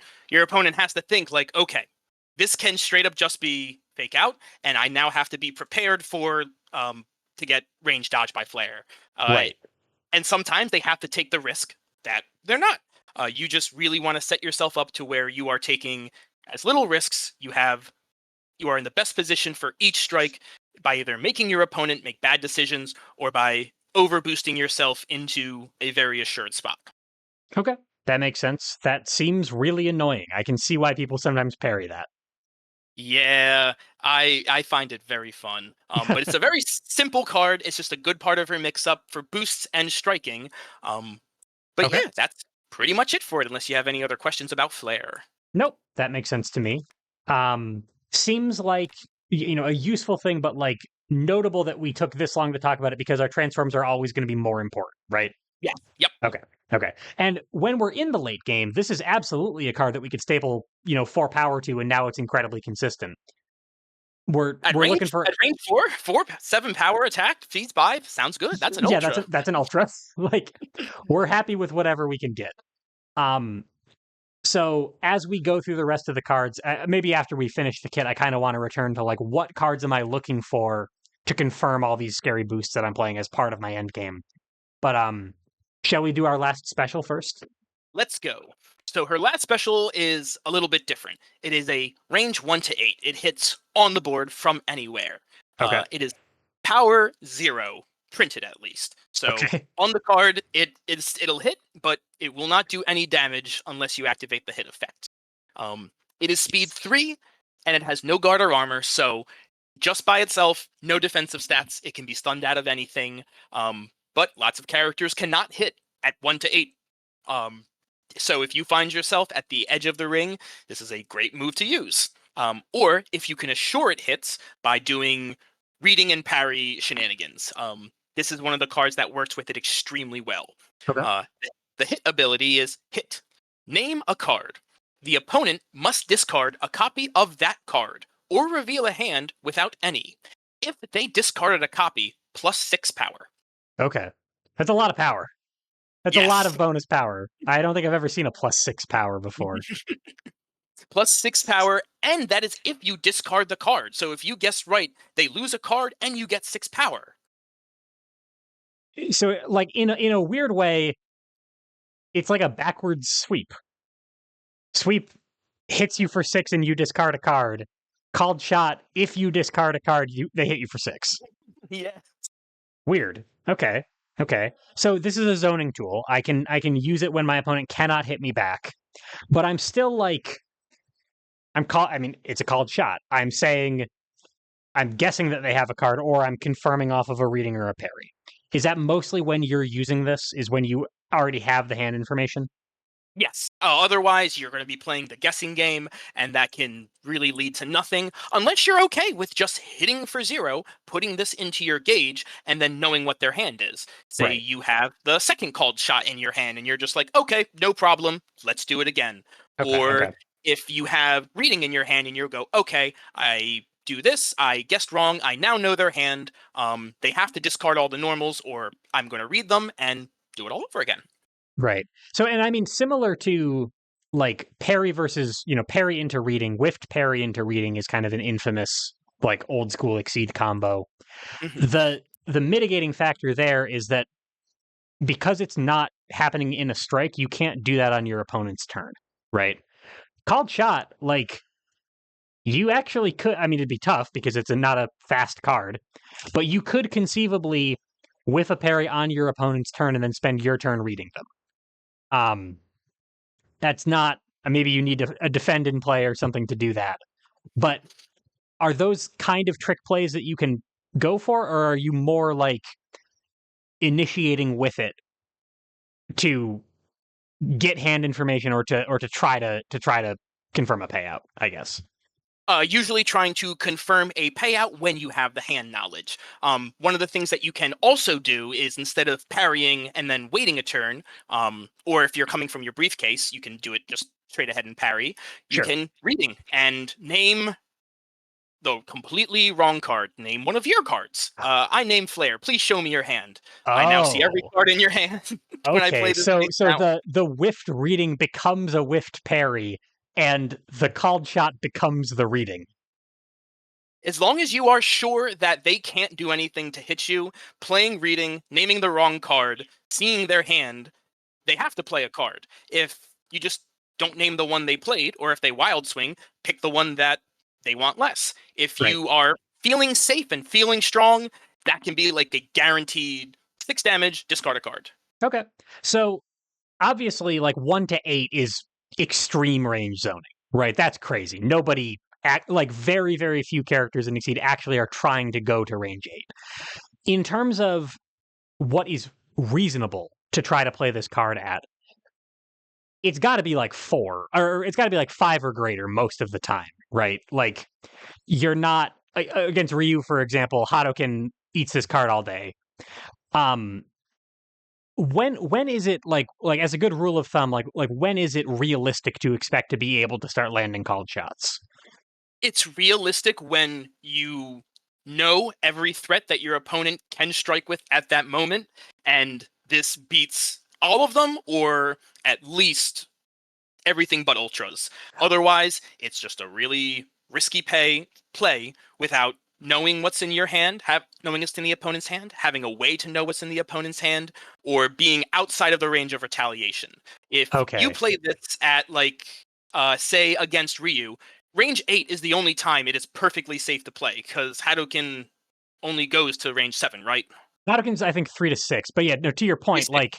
like if what we're talking about is every card in your opponent's deck, they probably have something maybe out to range 5. Most characters do. Range 6 or so, you're a little bit safer. Some characters have good projectiles and stuff. But I guess if you have the hand information and you know for sure they don't have it, who cares? You just Yep. do it. You just do it then. But also, like, is Renea and it doesn't seem like Renea is an extreme range zoner. She doesn't have anything else to do that we've seen out to range 6. It's been like range 4, range 4.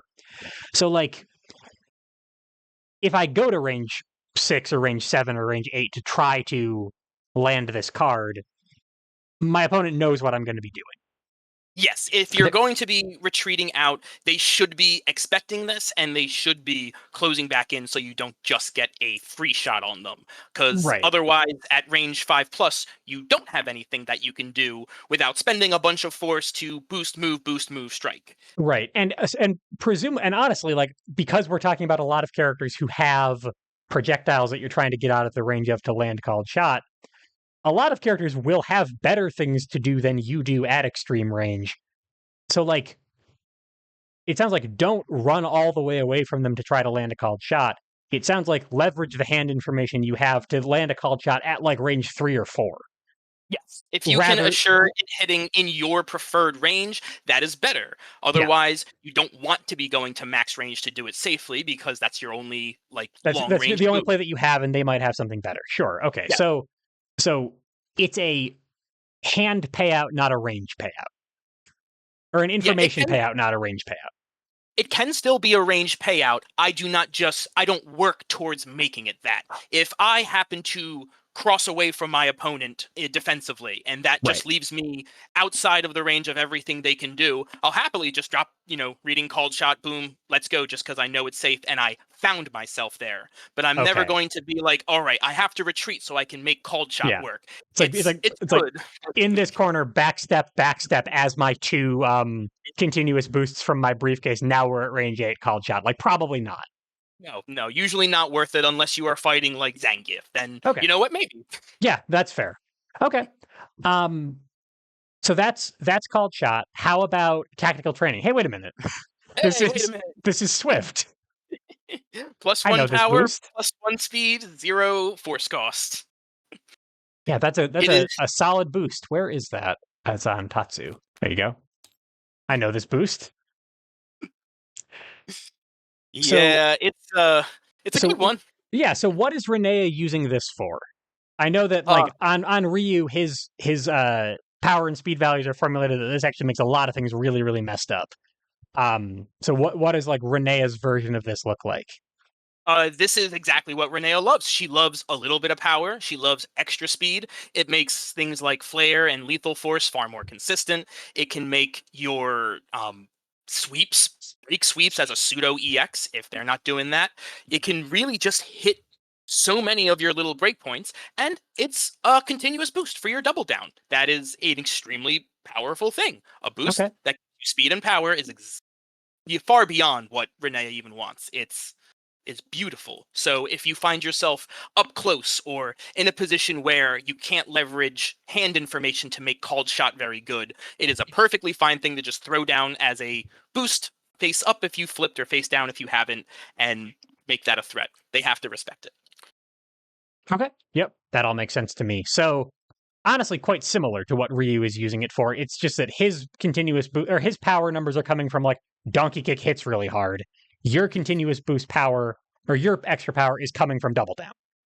Yes. So Swift plus double down plus 3 power plus 1 speed. There's another boost in play too. That's unreasonable. That's crazy. Um that's Zengi for Vega exceed side stats. So outside of that, when I don't have double down in play, when I don't have the briefcase, this is just like a solid neutral boost that I can use to keep myself safe. Yep. while I'm exactly, honestly, very similar to like all of the other face down continuous boosts that I'm playing with.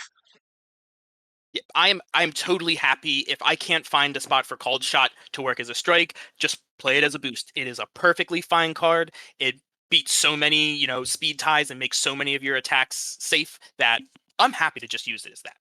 Okay. It's kind of funny. This is the first card in the kit that we can actually play the attack versus boost game with, because these were all transforms, and this card is both all the time because it returns to your hand. You have to So, make one this is decision. the first time that we can have an opinion one way or another on do you want this as an attack or as a boost.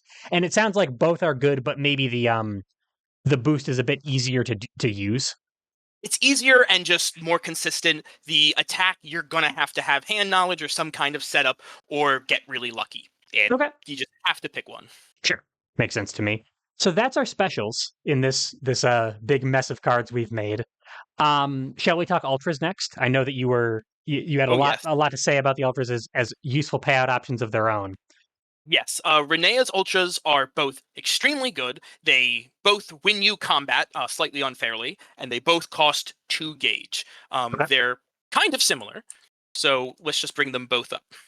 Okay. So, as an attack, well, let's start with Neutralizer right here. It is a 2 cost, range 1 to 2, power 4, speed 6, ignore guard. So, right off the bat, 2 gauge for a range 1 to 2, speed 6, 4 power, ignore guard is really good. Yeah, on curve, ignore guard, you win combat. Fast enough that you beat cross. This just wins combat for free on offense against everything but like a sure you can, right? Yeah, you really have to only be afraid of dragon punches and things like that. Otherwise, this is just so liable, especially with all of your speed boost, to just win. Like Yeah. you're going to hit this. Okay. Okay. It also has a hit effect because it gets better. If the opponent is in exceed mode, they must discard 2 cards from their gauge. That's a very rare effect in Exceed. That not a lot of characters have things that interact with their opponent's gauge. Yes, it is. It's a pretty unique ability, and even though your opponent does have to be in exceed mode, in season 2, when characters are transforming for only 1 or 0 gauge, they are far more likely to have extra gauge in their you know, gauge after exceeding than say characters from other seasons. So Right. this particular effect is best against other season 2 characters or characters with really really cheap or alternate exceeds. Right. Or just like very late game, um, they've exceeded and also they have some gauge built up. Yeah. Um, is this also I noticed that like this seems to be basically the only way that I've found so far to stack the opponent's discard. Um, is that relevant at all for her ability to steal cards when she exceeds, or is that kind of like am I thinking too hard about this? That'll only come into play if you are hoarding your briefcase, kind of. If you are, constantly spending your briefcase to use those boosts and leverage that power, they'll be going back into the discard. And when you hit someone with this, I'm going to probably assume I've spent a boost to, make sure this is a speed 7, just to beat a EX cross or something. I'm willing to Right. put a little resources into this to make sure it hits. Putting 2 gauge from their gauge into their discard, they're still going on top. So you'll Right. maybe hit them eventually, but unless they What just reshuffled. what I meant was actually the opposite order, which was I'm on front side. Oh, I hit with this. I immediately afterward exceed and get those cards into my briefcase right away because they come from the top. Is that oh, like a real play, or is that like that's why I asked, am I thinking too hard about this? I've been genuine. I've never really thought of it like that. I've never paid attention to that particular interaction. Usually, if I'm spending 2 gauge on my front side, that's going to prevent me from exceeding for a while. Right. So I'm not future thinking about that. And We're usually you want to exceed before your opponent. right. Yeah, we're firmly in Magical Christmas Land at this point where I have all of my transforms 2 extra gauge and I hit this on defense so I get the cards in discard. The cards that they choose, by the way, into discard and then exceed immediately. Like that's not real. I don't think that that's a real play that you should do. I'm just I'm spitballing here. So if you have never had to think about it that way, I'm pretty sure we don't need to think about it that way.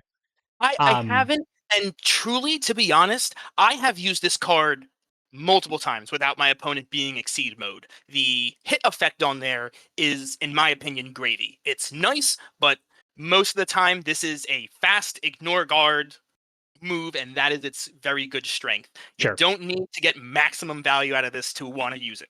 Right. And it's yet another on curve button that if I do briefcase setups to into a now strike thing, I can probably hit this for 6, and that feels pretty good too. Even something just like a little bit of power and speed from tactical training, this breaks the speed curve right there. You now have a almost unbeatable option. So Yep. this is just one of those tiny little pushes that even +1 speed and +1 power can give you. Just makes it crazy. Okay, so Yeah. that's awesome. Um, How about Conspiracy Unearthed? So this boost is also extremely weird, and this plays into your boost/information game. It is a now effect, so if you play this face up, it happens immediately. If you play it face down on Renea's front side and flip it during the strike, it'll happen then. The Right. opponent reveals their hand, then adds a card of your choice from their hand to their gauge. Okay.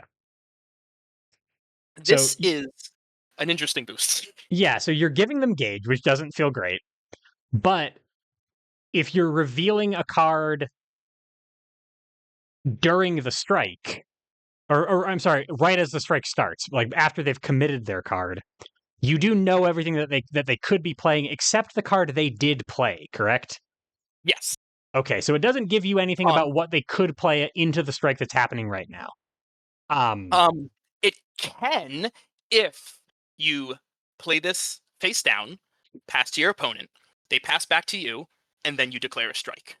Oh, okay. So this is a time where it's actually like having the now effect happen when you're initiating is actually beneficial. But Yes. that means that you will have already put your attack down, right? So no, not yet. Remember, so you have this face down in front of you as a face down boost. Your opponent passes back to you. You say, "All right, on my turn, I would like to strike." Before I set my Oh, attack, before you I set flip. cards, that's right. Okay, okay. I'm thinking that it isn't going to the thing I was confusing it with is that when this is still face down, it's a mix up, right? And you can't bait your opponent with that anymore because you'll have set your attack first. But you will have this information before you set your attack. Understood. Okay. Yes. So you declare your intent to attack. Before you set it, this flips. You see their entire hand, and you Right. can take the card that beats the option you want to play. Have fun. Have a free gauge. I win this combat.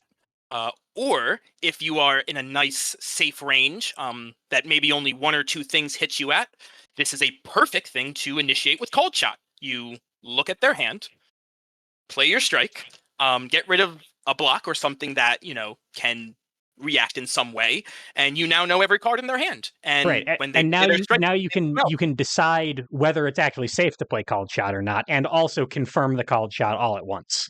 Yes, and when they still have to play an attack. So assuming that they don't have anything else besides the card you snipe from their hand, you then just when you hit them with called shot, get to take the scariest card they have. Right. You don't like their sweep? Goodbye. Don't want it anymore. Right. Okay. You're scared That's of their all. reading? Goodbye. That's all. Like that. There's tons of solid utility that you described there. How does that compare to just neutralizer winning combat for free? They are both very good. Okay. I it is really going to be whatever situation you find yourself in. And I always hate saying that. It feels like a little bit of a cop out to just say you'll have to analyze and see what's Right. best for you. But truly, whether or not you need just a I win button for combat, or all right, I need to deprive my opponent of resources, play a little bit longer of a game, get some spacing down, then this card all of a sudden as a boost becomes crazy. Right. So it's like one really obvious use case on the attack itself, and then like 25 slightly less obvious use cases on the boost. So we'll if we have the big obvious one, we'll just use the big obvious one when we're at range 2 and we need to win combat. Otherwise, we could probably find something to do with this. Yeah, Renea never does not like hand information, Right. especially when it comes to things like called shot and just for making sure she knows how much speed she has to have to make sure her strike will win, how much power she needs to have to break the most defensive card in your hand. She loves knowing that. Sure. Okay. That makes sense. Shall we move on to the final ultra? Let's go. So, anticipation. It is a 2 gauge, range 1 to 3, power 3, speed 3. No defensive stats. This looks terrible. Attacks at Yes. range 1 do not hit you. Never mind. Yep. Now I understand. Oh, and before advance 1. Okay, so this is actually like a 2 to 3. Well, kind of. It's not that It's pretty much it's pretty dicey at it's I'm sorry, it's pretty dicey at range 2. yeah, this is pretty much I only play this at range 1. What I like to use the advance 2 for is crossing out of the corner when I'm stuck there. That's Right. pretty much it. Totally. Okay. Yes, if you are, let's say, put into the corner here, and Ryu is beaten up on you, right. you have 2 gauge, and you play this, you win You that basically just combat. win. Yeah, there's so few cards in Exceed that have like before retreat on them. You're probably going to be fine. And the other fun thing is in the corner, since attacks at range 1 don't hit you, it has range 1 to 3, and it advances 1. For things like cross, 1, 2, 3, okay, I'll hit. They You still hit still cross. they still whiff, and then you follow them and hit them anyway. Okay, because they were at range Yeah. 1 when they played the cross. I got you. So So this like, and maybe this is just a difference between 3 damage and 4 damage. But this reads to me as a way to win a strike for free. This reads to me as a way to not lose a strike for free. yes, Where like they're both obviously they're combat things that I could do on my turn. This one feels like my opponent has me dead to rights, but actually no, they didn't. This feels like something that I would actually like want to initiate with because I need to win a speed tie or something. yes. Um, So neutralizer needing to hit because it ignores guard to not get struck back means you do want to be initiating with this first, or using it at range 2 with bonus speed. Whereas anticipation, it's good at range 1, and I would not really use it anywhere else. and It's and very you risky. might not even really want to initiate with it at range 1. I'm like if they attack you, cool. Uh that's awesome. But I feel like paying 2 gauge to deal 3 damage, at least to me, feels like a strange way to spend your turn when you could just uh dodge what your opponent is doing on their turn. It's good for diffusing your opponent's boosts is one of the huge things.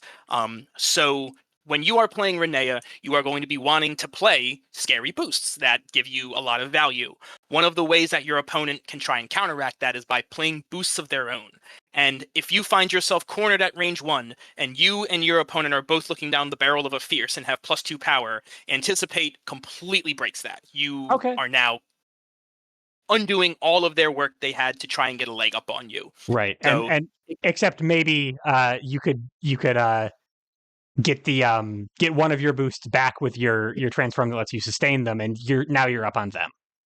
yes. Got it. Either way, it's going to cost you two gauge, 2 force possibly. It's almost the same, but this move it's just really good. Right. Range dodges are such a good way to get out of sticky situations, and it being only 2 gauge and getting you out of the corner when you are Yeah. put there means your opponent can never stop thinking about this. They should be afraid to put you into the corner, because now so many things can just not hit.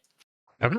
Makes sense. And yeah, and like outside of the corner, if we're at range 1 and they strike into me, I do have like a fairly like a very very reliable defensive option again outside of things like Tatsu. Um Yes. but there's really not that many things. Many characters might not have anything that that can deal with a range 1 anticipation anywhere on the board. Is that correct? Yeah. And the thing is, since this is not like Flare or chips 1 boost Genrauzan. This is not a conditional ranged dodge that goes away or has to be hit. It just is. Yeah, So if you are at range 1, you're dodging.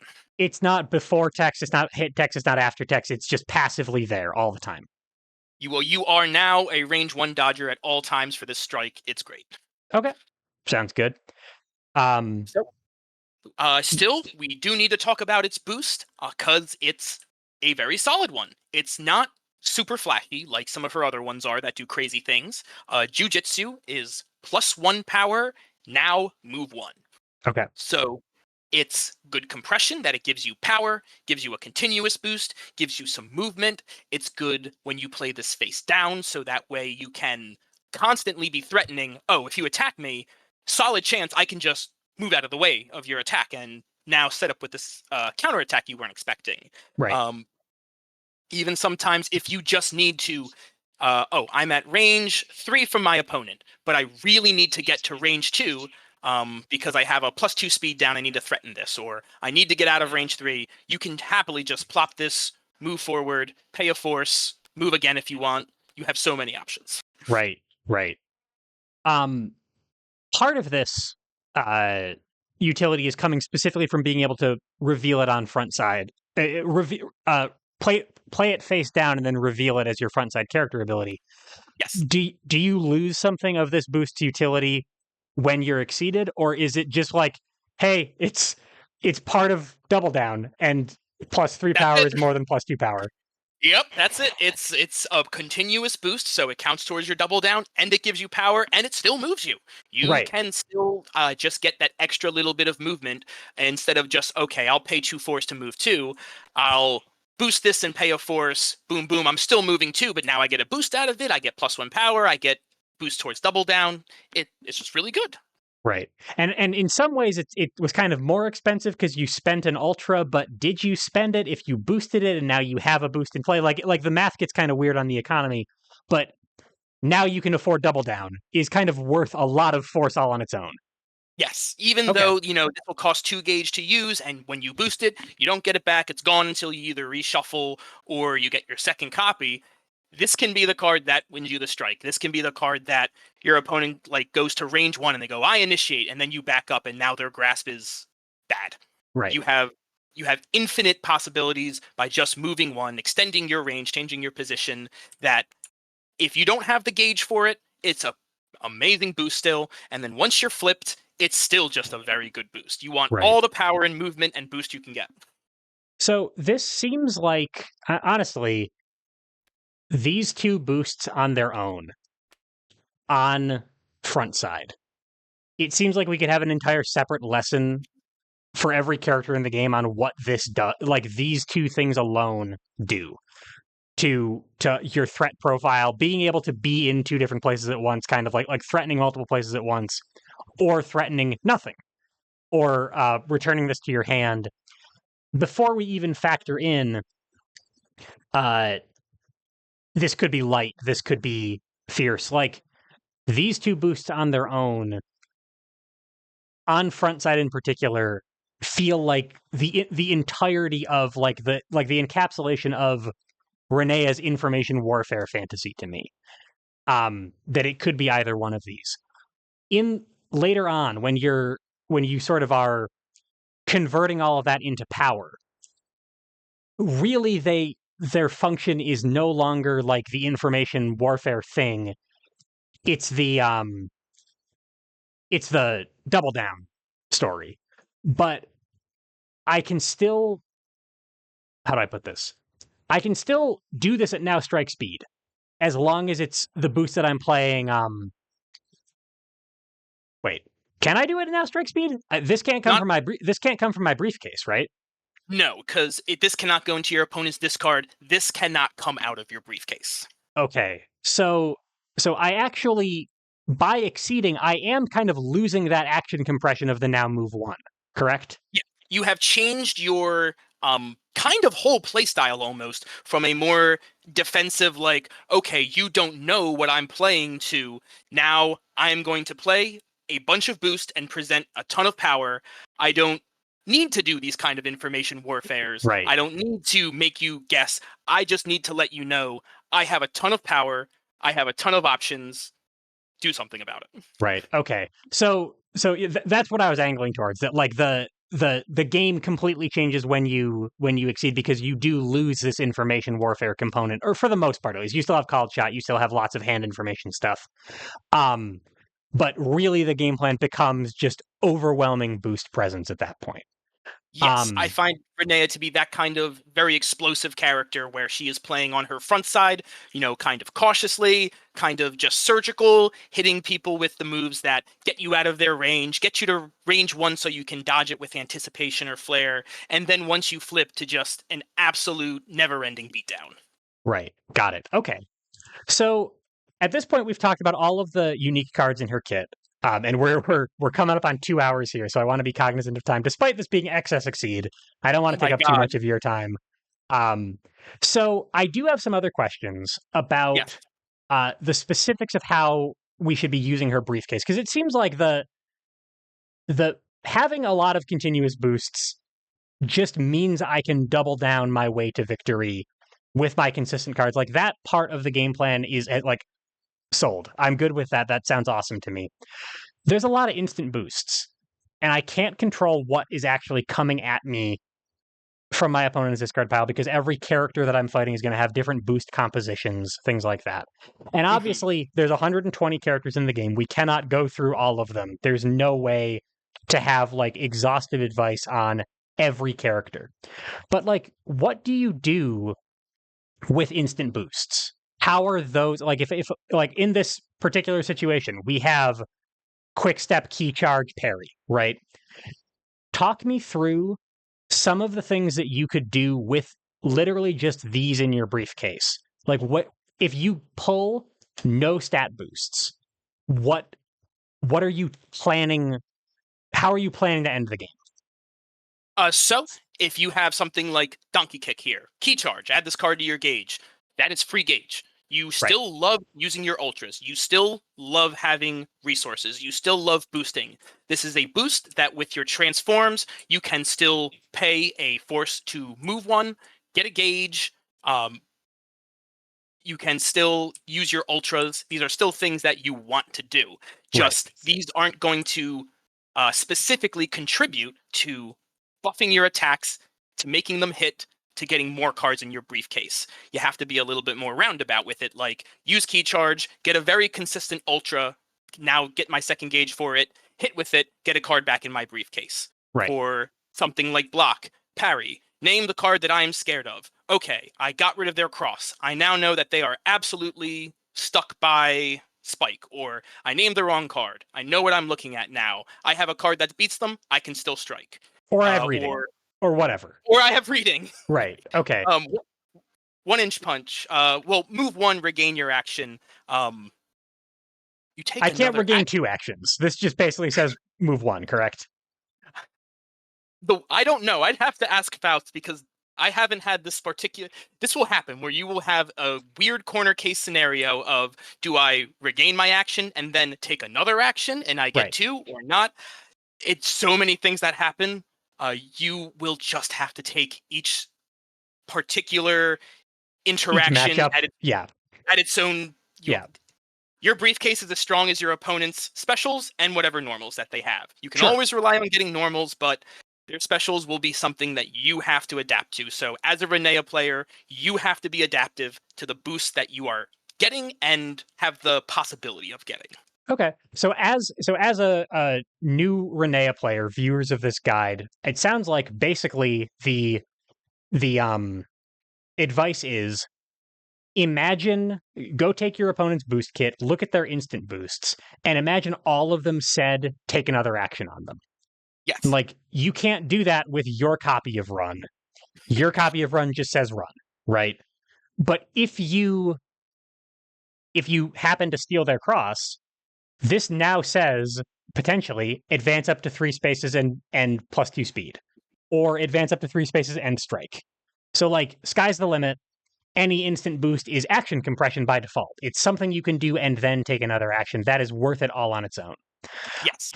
Okay. So that, and I feel like that is, it's not stats, but it's efficiency and it's flexibility. Both are things that Renea really, really appreciates and can use to end the game in many different ways, not necessarily like one specific double down play. No, she So, has so many different lines, so many little 2-card interactions, 3-card interactions that once you start playing and stacking them up and seeing, you'll realize how many options she has right, with her specials besides guarding through something. She just can't do that. right, yeah. Other than on defend. So learning your opponent's boost kit is going it obviously in every character for every character in Exceed, learning what your opponent can do is going to meaningfully change what your cards do and what they mean. Yes. Uh, on a character without a Shoryuken, neutralizer is guaranteed, for example. Like that's just how Exceed matchups work.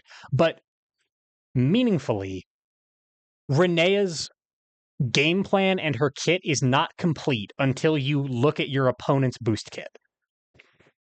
Right? Like we can't actually say what she'll do in a matchup until we know what her opponent could give her. So Exactly.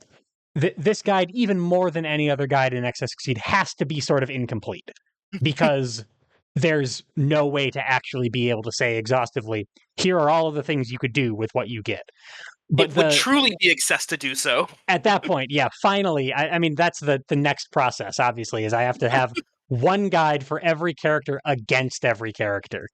No, that's not happening. So the general advice that we give is essentially be flexible. Is think of weird out of the box things you can do with your opponent's instant boost. Find ways to get your continuous boost into play to trigger double down. And that is like the Renea line. There isn't like a specific combo, and we can't recommend a specific combo. But with continuous boosts, you're looking for ways to confirm big power numbers with your consistent attacks. With instant boost, you're looking for weird efficiencies and ways to control the neutral game for free. Is that Yeah. all basically correct? And to gain information about your opponent's options in their hands, what they can do, and what you can safely get rid of with, your boosts or called shots or such. Got it. Okay. Okay, that all makes sense to me. So it's a complicated web, but it's sensible, I feel like. So my other questions are kind of the standard two that I ask. Before I do actually, any other like Renea specific like tips about her engine or her game plan? The next things I'm going to ask about are normals and economy. So I will say for specifically her with normals and Renea, all of the normals boost. They all boost. She loves boost, so she loves normals. Right. Sweep is now going to be an extremely hard choice. It is an amazing attack. It's so good, so consistent, so powerful. It is also your best boost in your normal suite. +2 speed is just kind of better than +2 power from Fierce. So when you play this as a boost, you are losing one of your best normals. You are losing Right. sweep as an attack. So do be mindful of that. In the early game versus late game, when you're down to 2, 3, 4 life, sweep isn't going to do you any good. +2 speed is probably going to be better.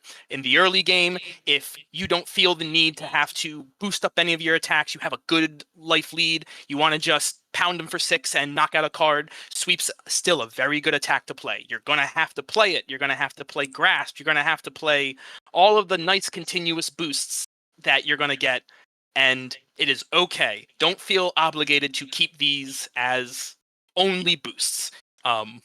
So don't forget to attack with normals, as I sometimes have. Sure. And I mean the reason that you might be able to forget to attack with normals is that you have a very consistent kit of options, many of which are strong enough to be used on defense. Like there's you're lacking damage on your cards, but many things are just going to be sort of like slightly free combat wins, strafe fire, flare in some cases. It's a neutralizer. Like you can often, it sounds like you can often get by just boosting your normals for the most part. So advice that's been given to me in the past about situations like this is like look for the things that your character's kit can't deal with. That's what your normals are for.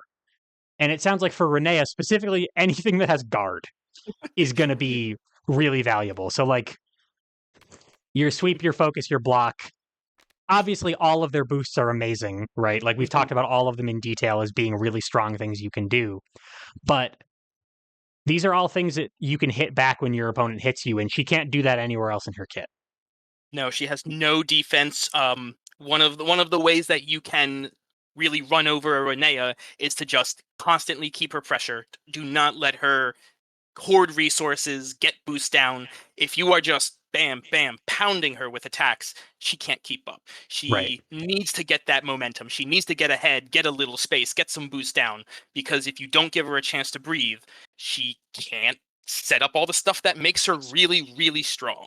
Right. Of course, and doing that without making yourself susceptible to any of her transforms that will advance her game plan, that's hard, right? There's a reason that she's a scary character. But keeping the pressure on and exploiting the fact that she doesn't have any guarded options also would mean that she's much more hesitant to use her lights and readings and parries that we all spent the whole lesson talking about how good they are. Um, how about these ones over here? These ones that all have instant boost on them. I imagine, I mean, just like being able to tech something is going to be relevant, right? Yes. Being able to Um, move in either direction is going to be relevant. Do you find yourself using these attacks versus these boosts in any particular way?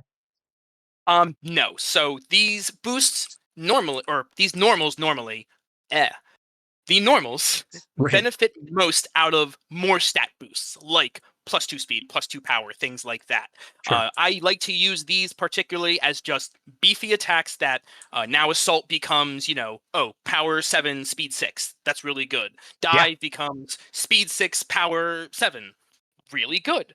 Um, and as far as them being in your briefcase from your opponent, just use them when they're good. If your opponent plays a Scary's boost and you have dive in there, boom, get rid of it and strike. Your opponent backed up and you need to keep the pressure on, advance 3, strike or boost. You need to back up so you can hit a safe called shot, just backstep out of your briefcase and call the shot.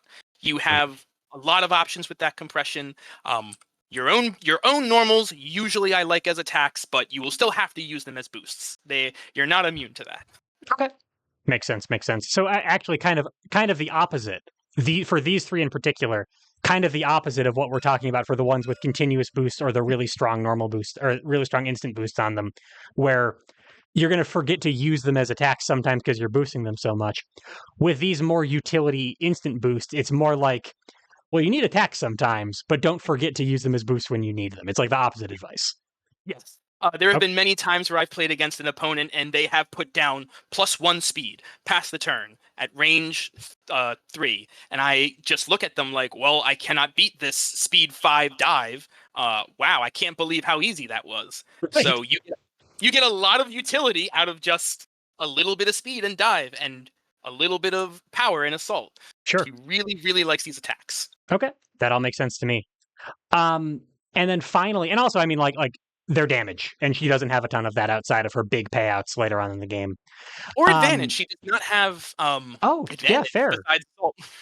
Yeah, being able to outside of that Emojin boost, you kept stealing, um, and kept recurring. So that's our normals. We're going to use them very flexibly, the way that we would expect from Renea. The last question I have before we talk counterplay is economy. Um, what is You've described some very expensive sequences here with your transforms. You have some card draw in your kit, not a ton. Like fake out is a little bit of an economic advantage, but it's hardly a windfall. It's hardly that one E equus boost that draws you like 5. Um, how are you affording not only just like the big costs of your payouts near the end of the game, but just like your turn to turn expenses of playing Exceed? So on your front side, you are going to be playing a lot more patiently. You're going to be playing Flare as a boost, a bit, and it's going to draw you a card each time. There will be times where you don't want to play Flare as the face down boost, and you just need to prepare because you don't even want to let them know you have it in hand when they Right. attack. You just want to have the threat of it possible. Um, she's a very, like I said, surgical and explosive character. You do not want to be throwing out strikes that'll probably hit, like, oh, I'll attack with Flare at range 2. It's safe. Like, it doesn't lose to a lot of things, and then you get crossed out and you lose it, and now you're looking pretty silly. Sure. If you're at range 2 and you're going, oh, I'll drop this lethal force, I have +1 speed, so I feel pretty good about that. And then your opponent crosses out, you've lost a transform, you've lost a boost, you lose by not letting your opponent beat your crafted strikes. When you're putting down things like +2 speed, +2 power, you are need to be hitting with them to get that value. Otherwise, if they go, okay, I see you've placed down quite a bit of boost here, I'm going to reading a block and spike you. Right. And you have lost so much momentum, so much time, health. It's backbreaking if you get mixed up because you put so many resources into your strikes. You want to make sure that they are safe and that they are hitting. Right. Okay. So you're basically like the economic. Weirdly enough, the economic advice is like don't whiff. Basically, Yeah. don't whiff and don't overinvest. If you are prone to doing that, if you are putting down, 2 boosts for a strike, if your opponent still has readings, that is one of the biggest ways that they can They can just claw take back. away. They're like, okay, I will reading this option that makes you waste your boost, you whiff, you waste that good card, and I hit you. You're down like 4 cards, and they're only down, say, a reading and an attack. Right. Yeah. You That's very very good return on investment for them.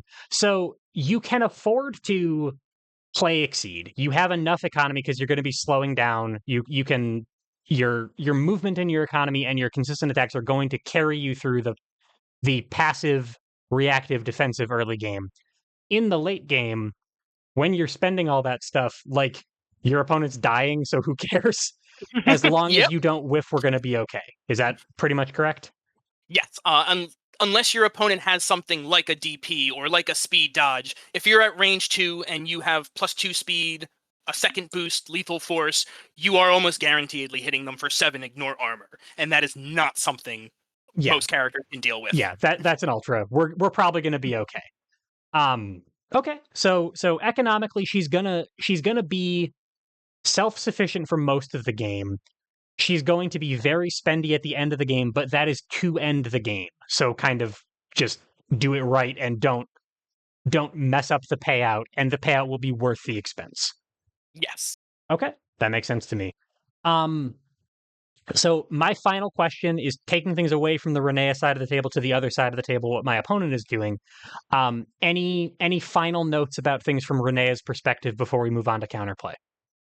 So as a Renea player, one of the things I recommend for trying to get the most value out of your briefcase, with not random, but pretty you can't Uncontrollable. determine.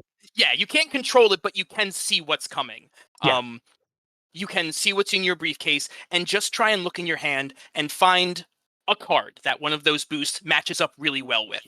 You're at range 3, you have a boost that says move 1, like a quick step. Okay, now I can move to range 2 and hit with this cross. That might be a good thing to keep in mind. right. Okay, I have block in my briefcase. That works really well with having a reading in my hand. Maybe I want to keep that until I draw a reading. Those kinds of things, finding just little bit of micro economical boosts from your briefcase and the cards in hand is what's going to get the best value out of your free boosts. They're all going to be good. They're all going to be doing things that are positive for you.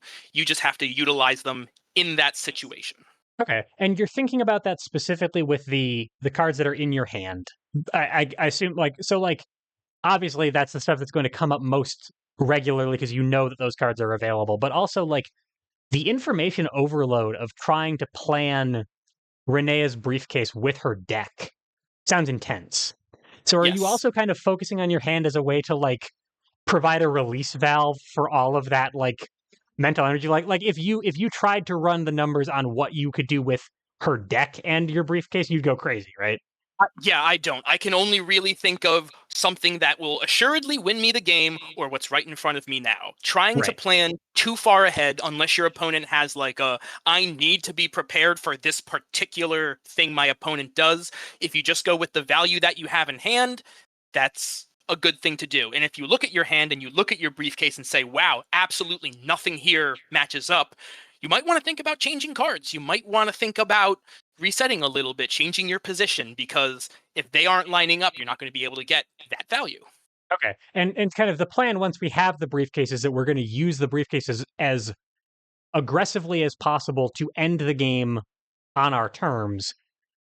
We're thinking of the briefcase as a way to like that's our payout, whatever's in the briefcase. So sculpt your hand to fit the briefcase rather than you can't sculpt the briefcase to fit your hand, basically.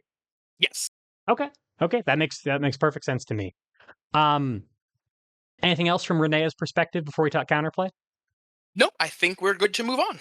Okay. So that's some really scary stuff that Renea is doing. We alluded to a couple things over the course of the game, or over the course of the lesson, about what uh, her opponent is going to be doing to stop her from all of this crazy stuff. But just kind of holistically, what is the Renea counterplay? What is her opponent going to be doing to deal with her? So not letting her set up, not giving her time to boost, and not fearing her face down boosts. It is really unfortunate to say that you just kind of have to play like she did not play a face down boost here, because these two boosts are the same. As Right, far as you know, this is everything and nothing. right, It can right, be a +2 speed, it can be a flare that now you have to deal with. And at some point, you're gonna have to strike. right, So pick the option that you think is best and is going to win. So say your opponent plays like, okay, I played boost face down at range 2. This could be anything from cross to spike. You're just going to have to guess and go for it. You might have to hope that you're right. If you are a character who has strong boosts like Ryu, he's got +1 power, +1 speed. He's got bigger, impactful boosts like that. You can play your own to try and outpressure her and put her on the back foot. If you win a defensive strike and then follow up with a boost that gives you power and speed, if she plays a boost, you're still a boost ahead. You are still attacking with the breaking of a speed tie. So putting that kind of constant pressure on her really stops her game. It makes her use her really good boosts like reading and sweep as defensive options, which, when they're out, they're not coming back unless she paranormal investigations.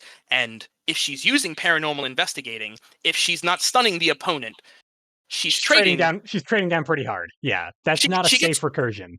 no. You get 2 cards, and it's good, but it's not always amazing to get normals in your hand if you can be red. And if you're only doing 2 damage and your opponent is smacking you back for a sweep of 6, that is a life difference you'll have to compensate for in the later game. Sure. Okay. So all of the counterplay that you're describing so far, at least, has been happening in the early game. By the time she's set up with the briefcase, good boosts, transform support, is the game kind of over at that point? Like, is other like unless you have a huge life lead on her, is she probably just going to outvalue you at that point? Depending on what card she's gotten rid of and if she's reshuffled, very possible. She can just have the setup to where, like, hey, look, man, I'm going to be boosting like a crazy person for 3 turns, Right. and you just don't got it. Right. There's nothing you Sorry. can do at this point. You locked yourself out of the game 6 turns ago and no one realized it until now. Right. Um, but there will still be times where she goes, okay, I exceed. I get cards into my briefcase. And then the opponent goes, okay, cool. I smack you for 8 damage. Now you're at 5. You have no time to do anything. You have to start winning right now. One wrong Right. step is you lose. So she's still vulnerable to be pressured when she has the briefcase. It isn't doing anything. She's still only relying on her very safe options and kind of her like weird gotcha dodges Mhm. to get out of squirrely situations even after the briefcase is down. It's just that when the briefcase is down, she can turn on the jets very fast and just kill you before you can do anything about it. Yes, she is vulnerable the turn after that she exceeds. She doesn't get any kind of tangible benefit that turn. Right. She has to just wait. It's not like, say, Jin, who draws a bunch of cards and gets an ability in combat or Right, right, right. something. Sure. So she, Or Sagat, who at least gets oh, cards and backs up or something. yeah. There's no kicker. Okay, okay. So I'm trying to beat her before that ever happens at all. I'm trying to mitigate her weird defensive options, just pressure her as efficiently as I can, sort of ignore the continuous boost play and accept that I'm going to lose some strikes because pressuring her is more important. Um, in terms of, and then in the late game, just kind of, uh, hold my breath and dive in and do my best. Um, are obviously like there's parry targets, right? Like parry her good transforms. Um, keep her from using whatever you can't deal with. Tech her boost when you can, like stuff like that. Tech your best boost. Um, other than that, the only other thing I'm thinking of is like should I be as Renea's opponent? Should I be holding off on my best boost until I've put a couple other things in discard? Like how does that like is it possible to deny her the good boosts from the bottom of my discard pile by not seeding the bottom of my discard pile in the very early game? Is that a consideration at all? You are more likely, and it's usually better to simply reshuffle when she becomes, able to exceed. If you Okay. have a nice thick discard that's got like 6 or 7 boosts in it, and it's a good time to, reshuffle, you only got like say 10, 15 cards left. Yeah, just go, okay, I'll reshuffle. And you have to now wait a few turns to exceed, and you cannot leverage your briefcase because I have nothing in There's discard. nothing in there. Okay, so it's actually Yeah. it's kind of the opposite. It's don't slow down so she can't get the boosts until later. It's spend everything aggressively, try to do as much damage as you can, and when she's getting ready to exceed, then reshuffle to deny her and give yourself a couple more turns. Yes. Now, she can do something like, okay, you've reshuffled. I'm now going to parry you and almost force you to discard all of your normals in your hand. Right. She can do that, make you susceptible to reading. But now you're really starting to get into like kind N- of Now we're finicky now we're layers. now we're playing the game at least, right? Now we're not just letting her run away with it. So that's Yeah, better than where we were before. you're making her use her moves in a not pressuring an offensive manner. She has to use them to make up ground instead of gaining an edge over you. Right. Okay. Okay, that makes sense. So yeah, so and now the matchup will develop and whatever I do as my character to counteract that, now we're playing Exceed and Exceed is a fun game and there's a lot of other guides you can watch to understand that stuff. So okay, that tracks for me. Any other important counterplay notes or do you want to wrap it up? I think we've hit all the bits, man. All right. Well, Shizzy Mac, the legend. Thank you so much for your time and your expertise. I really really appreciate it. Kind of a marathon. We got through it. Complicated character. Everybody go have fun with Renea. Hope their opponent does too. Um, thank you so much. I really had fun talking to you. I had a blast being here. Thank you so much. Everybody, watch the rest of Gears videos. They're amazing. They'll teach you so much. I hope so. I hope people enjoy them. I hope you enjoyed this one. Folks at home, hope you learned something. I will see you all for the next one. For number 101. Goodbye, everybody.